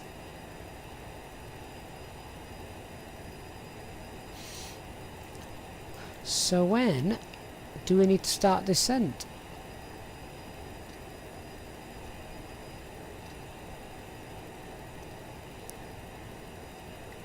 So we're on our way to Dinku.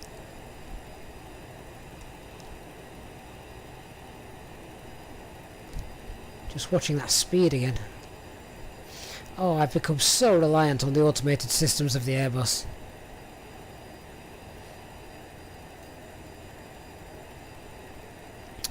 Remember guys, I do actually have a giveaway of this aircraft. I may have two.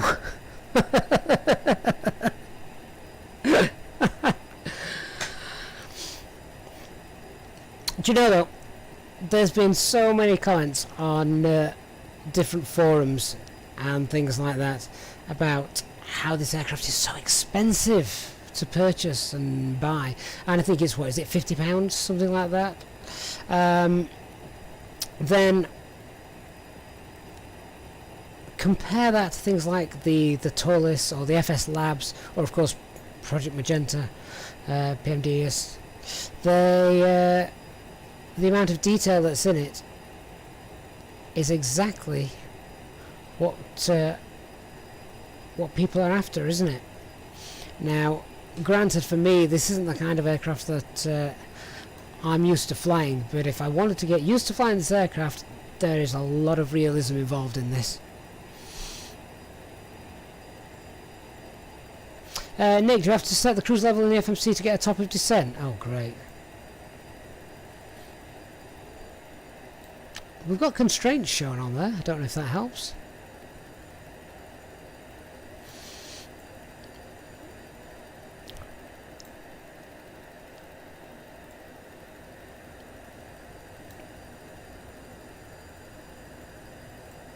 Right, digital. How are we setting our field elevation?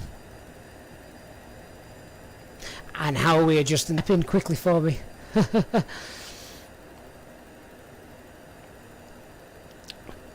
presuming the field elevation is set up here, isn't it? Because we did that before takeoff. How are, let's have a look. What are we doing for that? Nick, is there a VNAV page?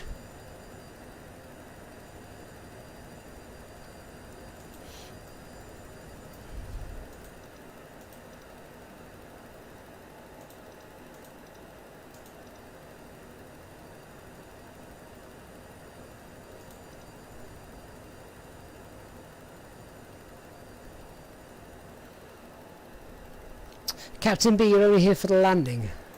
I'm not even sure we've got that.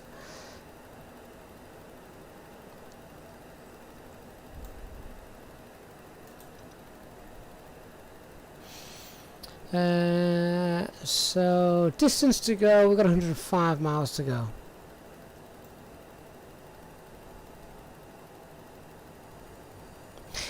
So yeah, how did we do that? Above the letter B. Oh, VNAV, of course. Right, so VNAV, our altitude limit is 18,000 feet.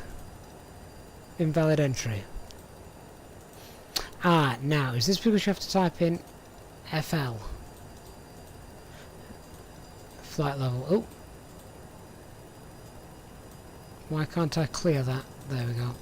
Do we have to type in FL? 180. Try that. Oh.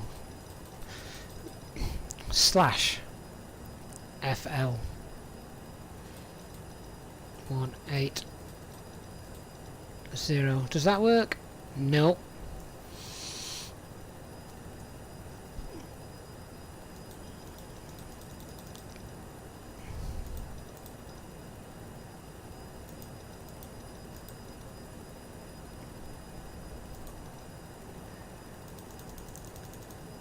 Oh well, that's not working for me.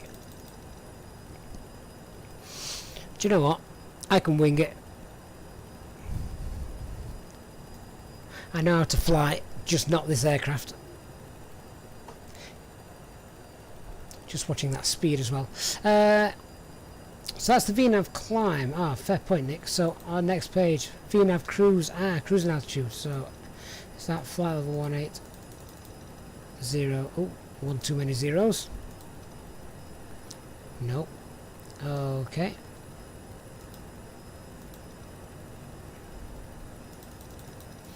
Is it flight level 180? Can I just type in flight level 180? Oh, there we go. Flight level 180. There's the cruising altitude. And the descent.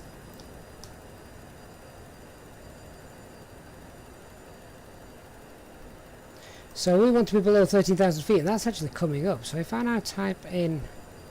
go on, let's type in 250. 130. Does that populate in there? No, it doesn't. I'm sure that I am making this aircraft look a lot more difficult to fly than it actually is.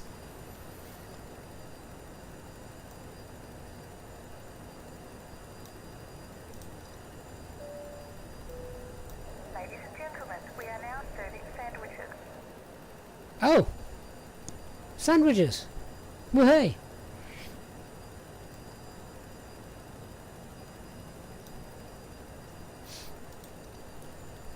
Okay, so press the exec button. That's targeted in there now, apparently.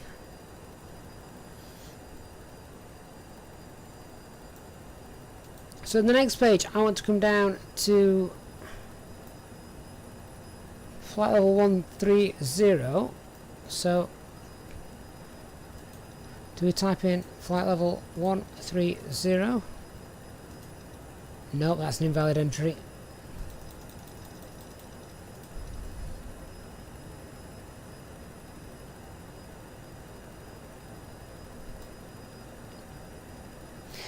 We've got the top of the descent shown there anyway. I just didn't know if you needed any further calculations to show us.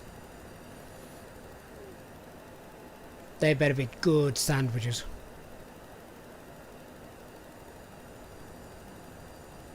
Gridman TCAS is implemented, but I've got no air traffic here anyway. And I haven't turned it on. Who wants to take a guess at the landing rate?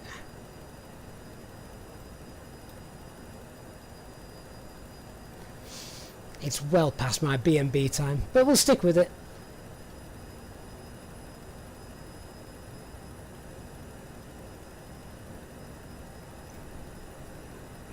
Alex N, was that what we were going to put in? 250 1300. We're about to hit top percent anyway, so I want to come down. You know what, let me just bring this out. Do you know what, I actually feel a lot more comfortable now I'm flying in the air than I did sat on the ground reading through all that manual. So we're about to hit the top of descent in a moment, so in order to do that I'm going to set our altitude to 1,300. I'll call it 12,000, we want to be below it.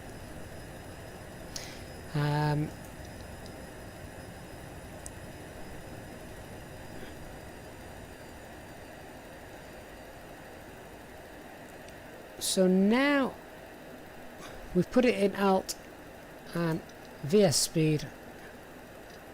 Let's start a descent of about 1,000 feet per minute.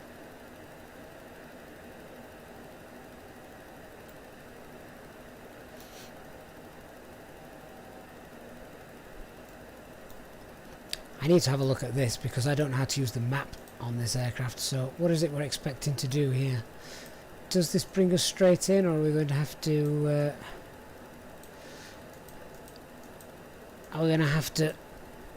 have a look at the charts? So that's Rock Hill. So after Rock Hill, then oh, I see, it brings us straight in more or less, doesn't it? I should have flown to an airport I'm familiar with. So there's the Walder VOR. After Walder, it's a heading of around 136 degrees. Well, that's useful to know. After Walder, 136 degrees. And a platform altitude of 5,000 feet.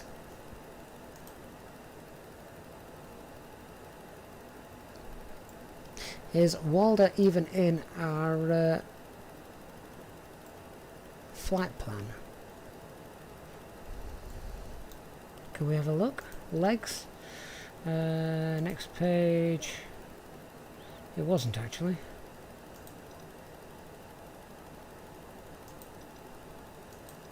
I could get brave and go direct.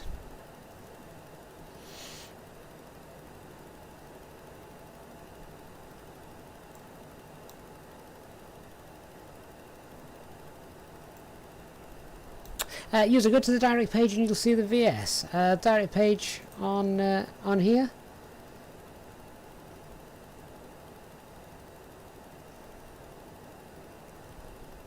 Is that what you meant? I don't think that is what you meant, is it?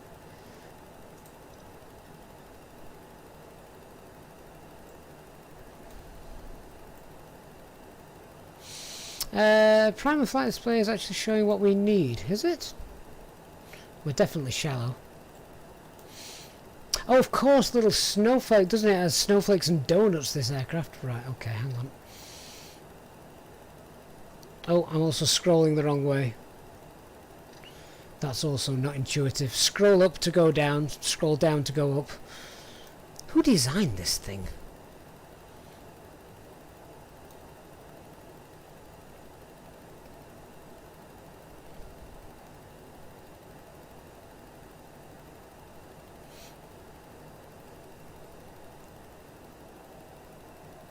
Okay, so we'll start slowing the aircraft right down, and what I'm going to do is I'm going to get down to 5,000 feet, and I'm going to go, I want to go direct to Maggot, which, if you can see, is just here on the navigation display. Maggot.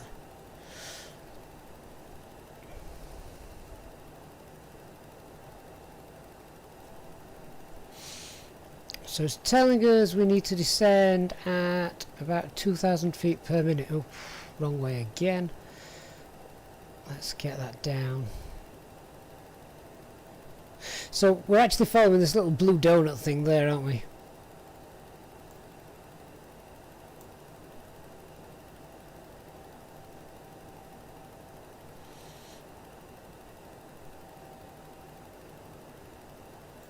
And our little snowflake is now just there, and that's working out at 8,000 feet by Rock Hill, presumably.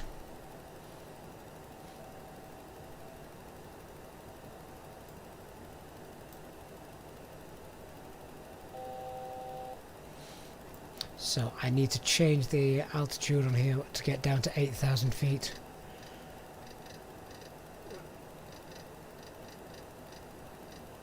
There we go.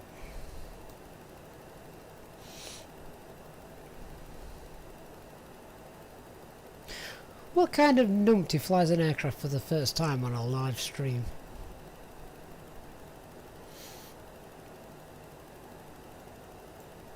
Okay, so we can start to just bring that up a little bit to 2,000 feet per minute.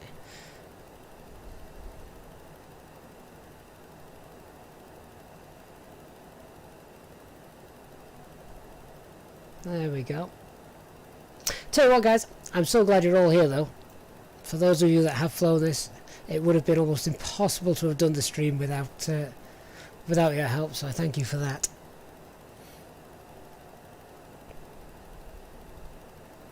That PDF is a Christmas tree.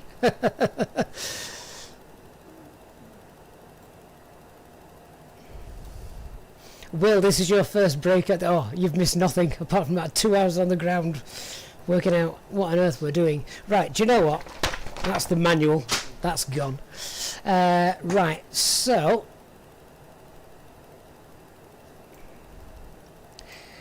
Can we just go into heading mode? I just want to go heading mode and I want to go direct to maggots just there. So if we... Right, let's see. So we've now just synced the aircraft's heading mode to the aircraft that we're... to the direction we're flying. In that case, if I now hit heading, so we're now in heading mode. So we're now at 9,000 feet. We're coming down to 8,000 feet. There's the little cord.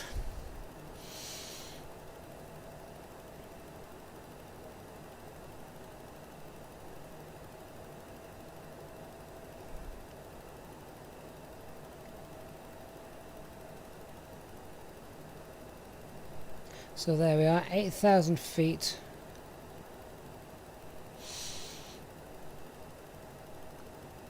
And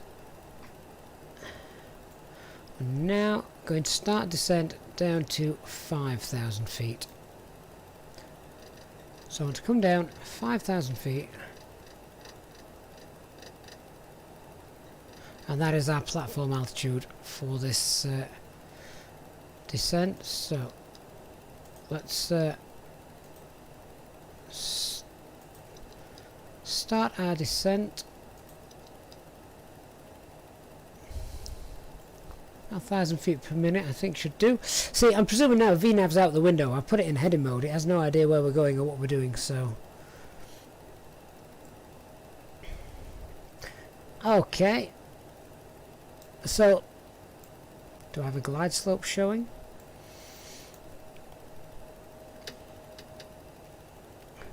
Got the speed brakes out as I want to start slowing down. Airport is over there somewhere.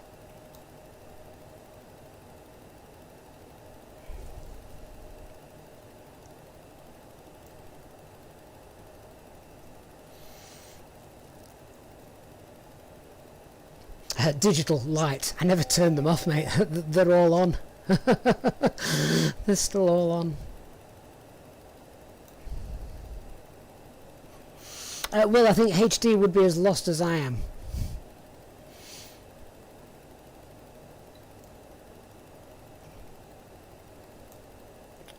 Why have we just careered through 5,000 feet? That's not good. Okay, come on, let's come back up, please. Sync rate. Yeah, sync rate. Sync rate. Sync rate. Why did that not hold 5,000 feet?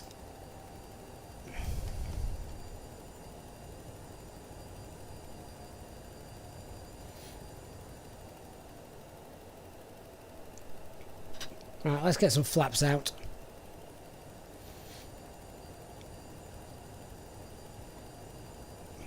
And any moment now, I'm expecting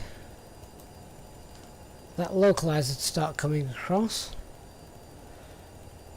God, this is sensitive.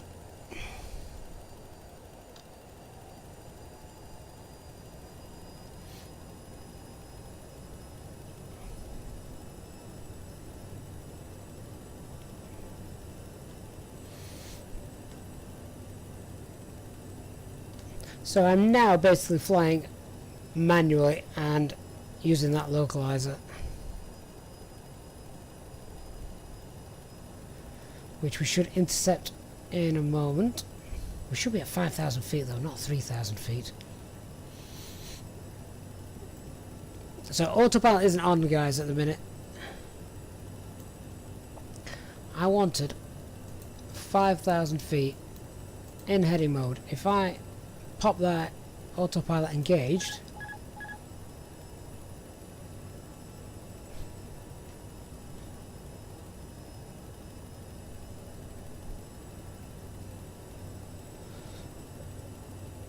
so autopilot's now back on. Have we flown through that localizer? We don't appear to have. Oh my word. Oh. Right, well, we're coming back up to 5,000 feet, so that is some good news.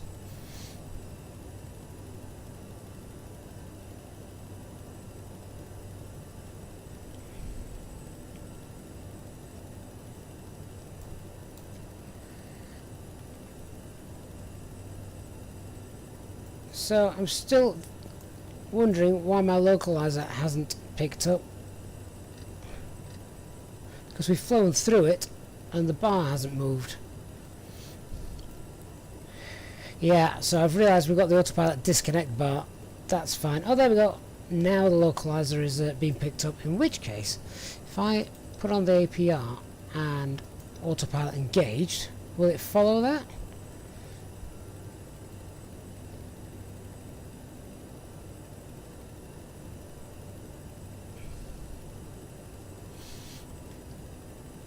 Will it try and follow that? It's now holding at 5,000 feet as well.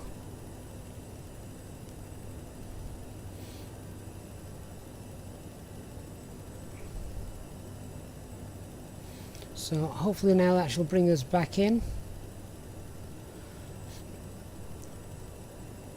So what I expect to happen at Maggat, just here, that's where we should capture the glide slope as well. Why is it not holding 5,000 feet? Come on.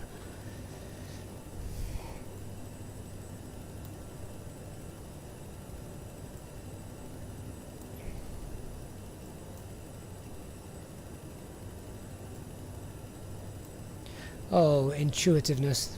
I've been spoilt by the Airbus for so long. Presumably, it's not holding 5,000 feet because it's wanting to capture a glide slope. Nick, is altitude capture off? We've got the green light next to it. In my book, that says it's on.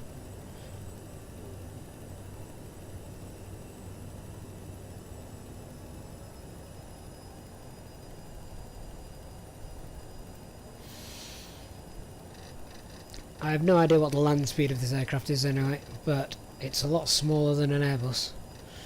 So let's go 110.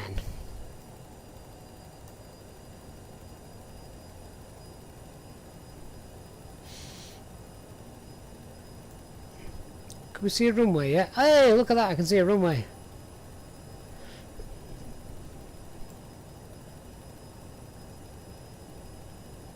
Are we already flaps full? Oh, apparently we are. Ah, right, well that's strange. My flaps lever is only halfway down, so they're just not configured right. Never mind. Let's take those up, shall we?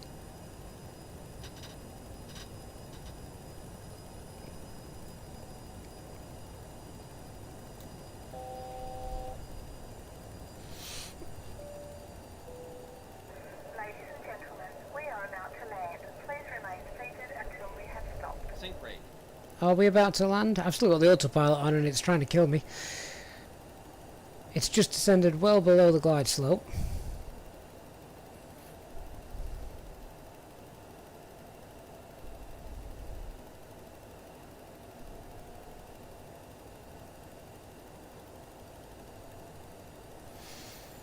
Alex, reversers are armed, I believe, if that is what these switches and dials do.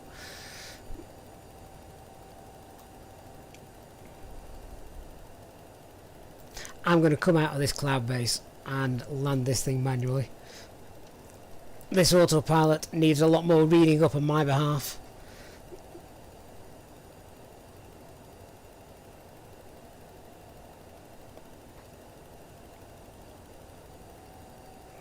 Okay, are we about to crash? Yeah, probably.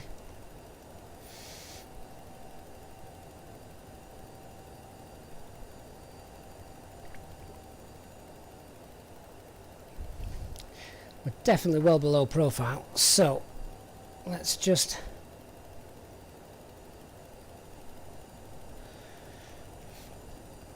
digital spoilers aren't out, are they? They shouldn't be.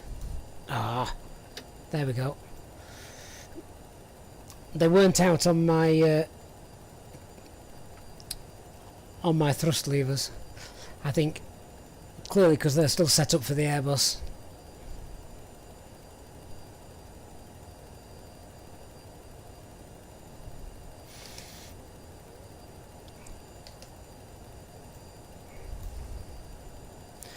So we are at a very high pitch attitude from look at that. Let's go on then, let's go flaps full, let's get the gear down. Nose should start to pitch down now, and you know what, shall I record this landing for posterity? Here we go, let's see.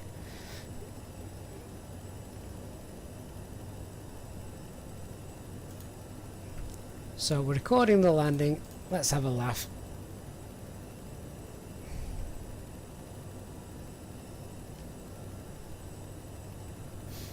Oh no, we've frozen. Why have we frozen? Oh, there we go.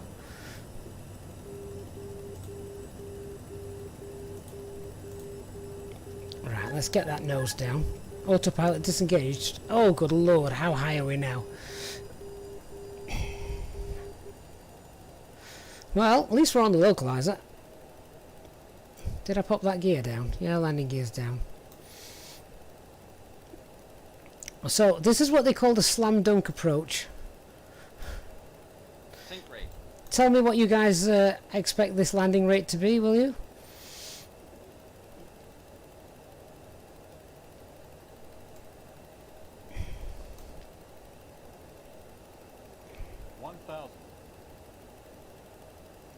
I feel like I've stepped into a flight simulator for the very first time this evening.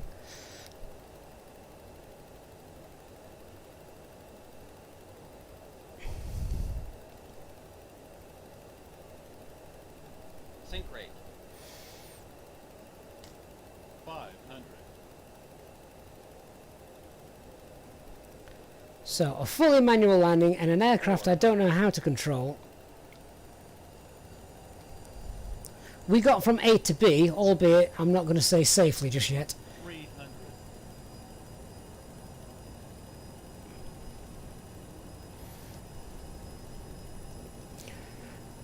Let's fly it like a Cessna. 200. God, I love fly-by-wire controls, which this is most certainly not. 100. 50. 40. 30. 20. 10. Was that a bounce? What was the landing rate second time round?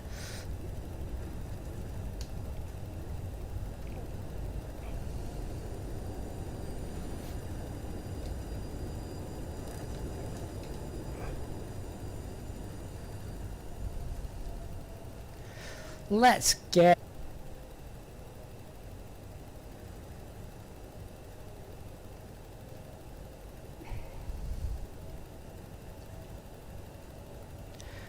And then we'll have a little look at what that replay looks like from the outside. Remain seated until the aircraft has come to Oh, a stop. I feel like every pilot in every emergency disaster film where they've landed the aircraft safely after half the crew's been blown to smithereens and it was a passenger that landed the aircraft. Well, we are down. And we're in one piece. That's all I think we can say about that. Shall we have a look at the replay? And then it's most certainly B&B time. Let's have a look. Before you go, guys, do me a favour, hit the like button if you could. You don't have to like the flight, just like what we normally do. Let me get back in the flight deck and then load that up. We'll watch this replay. So yeah, it does that, automatically just sets the time to local time. Then if I hit play, that should work in a second. Pull up.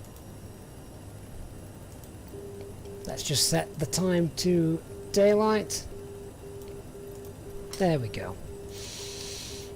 It'll also be quite nice to see if this aircraft works with the flight replay. I think it should.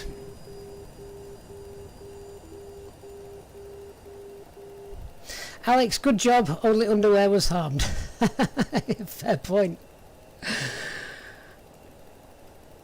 Well, if nothing else, oops. Sync rate. If nothing else, hopefully it proved to be entertaining, if not educational. But it also goes to prove that there is a huge learning curve with any 1,000. decent payware, or in the case of fly-by-wire, of course, freeware modelled aircraft that comes to Microsoft Flight Simulator, both now and, of course, in the future.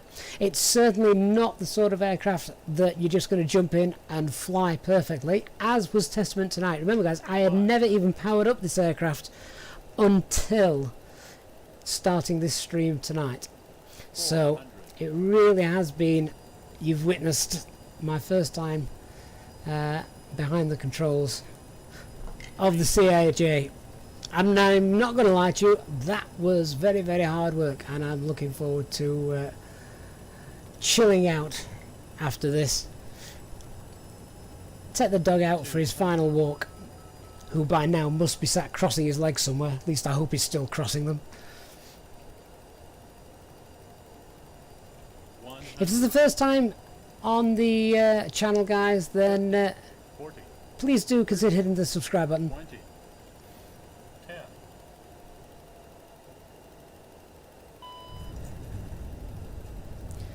Of course, we're normally in the Airbus A320 and there are no problems like that. Daryl, nail on the head there. You can see why pilots have to do type ratings. Every single aircraft is different. I think if you've got stuttering, it must be YouTube this evening. I'm showing that we've actually got a great connection here. No Peppa Pig moments tonight.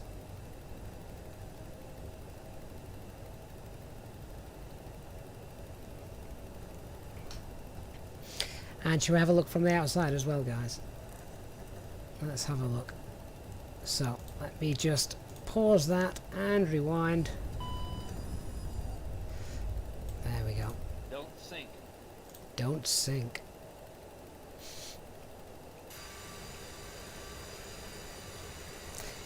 And there's a heck of a lot of detail as well into the exterior model. I was looking at that a little bit earlier today. All the rivets and things like that. So let's see her touch down then, from an outsider's point of view. Yeah, Will, I thought that. Those spoilers look very cute, don't they, compared to what we're used to seeing.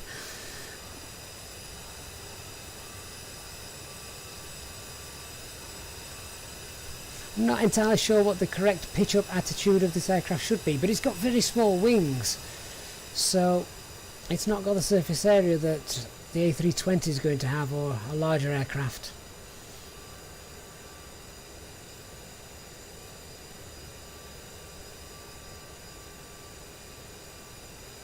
But there we are, touchdown.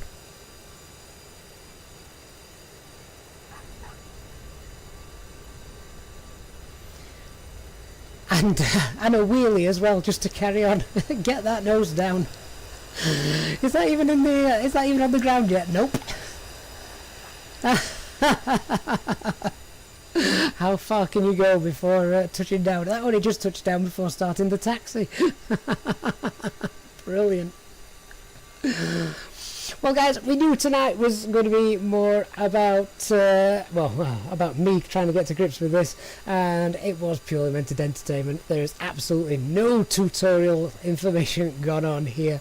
It's been a pure night of entertainment, and once again, I need to thank Microsoft.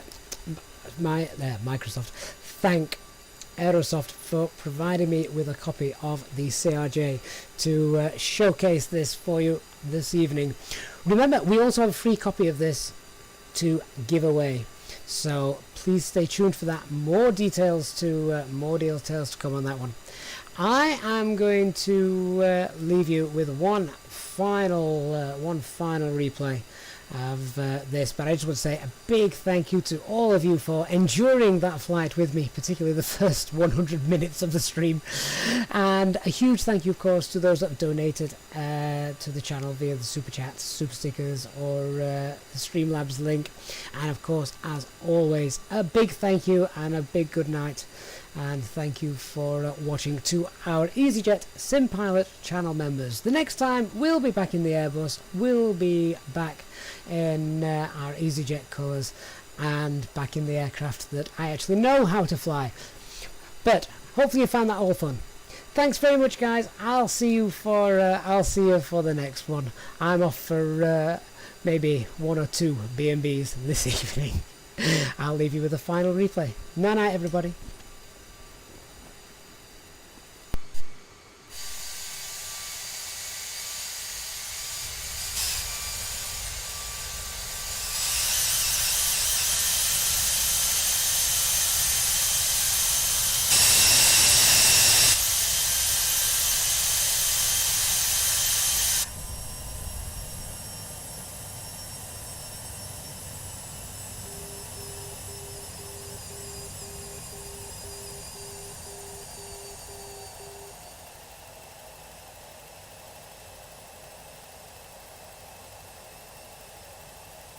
Sync rate.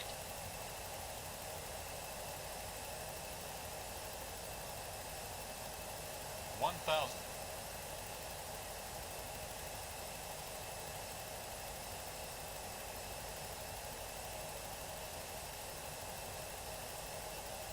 500. 400. 300.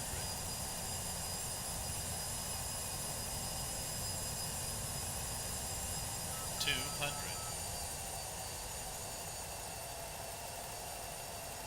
100. 50, 40, 30, 20, 10.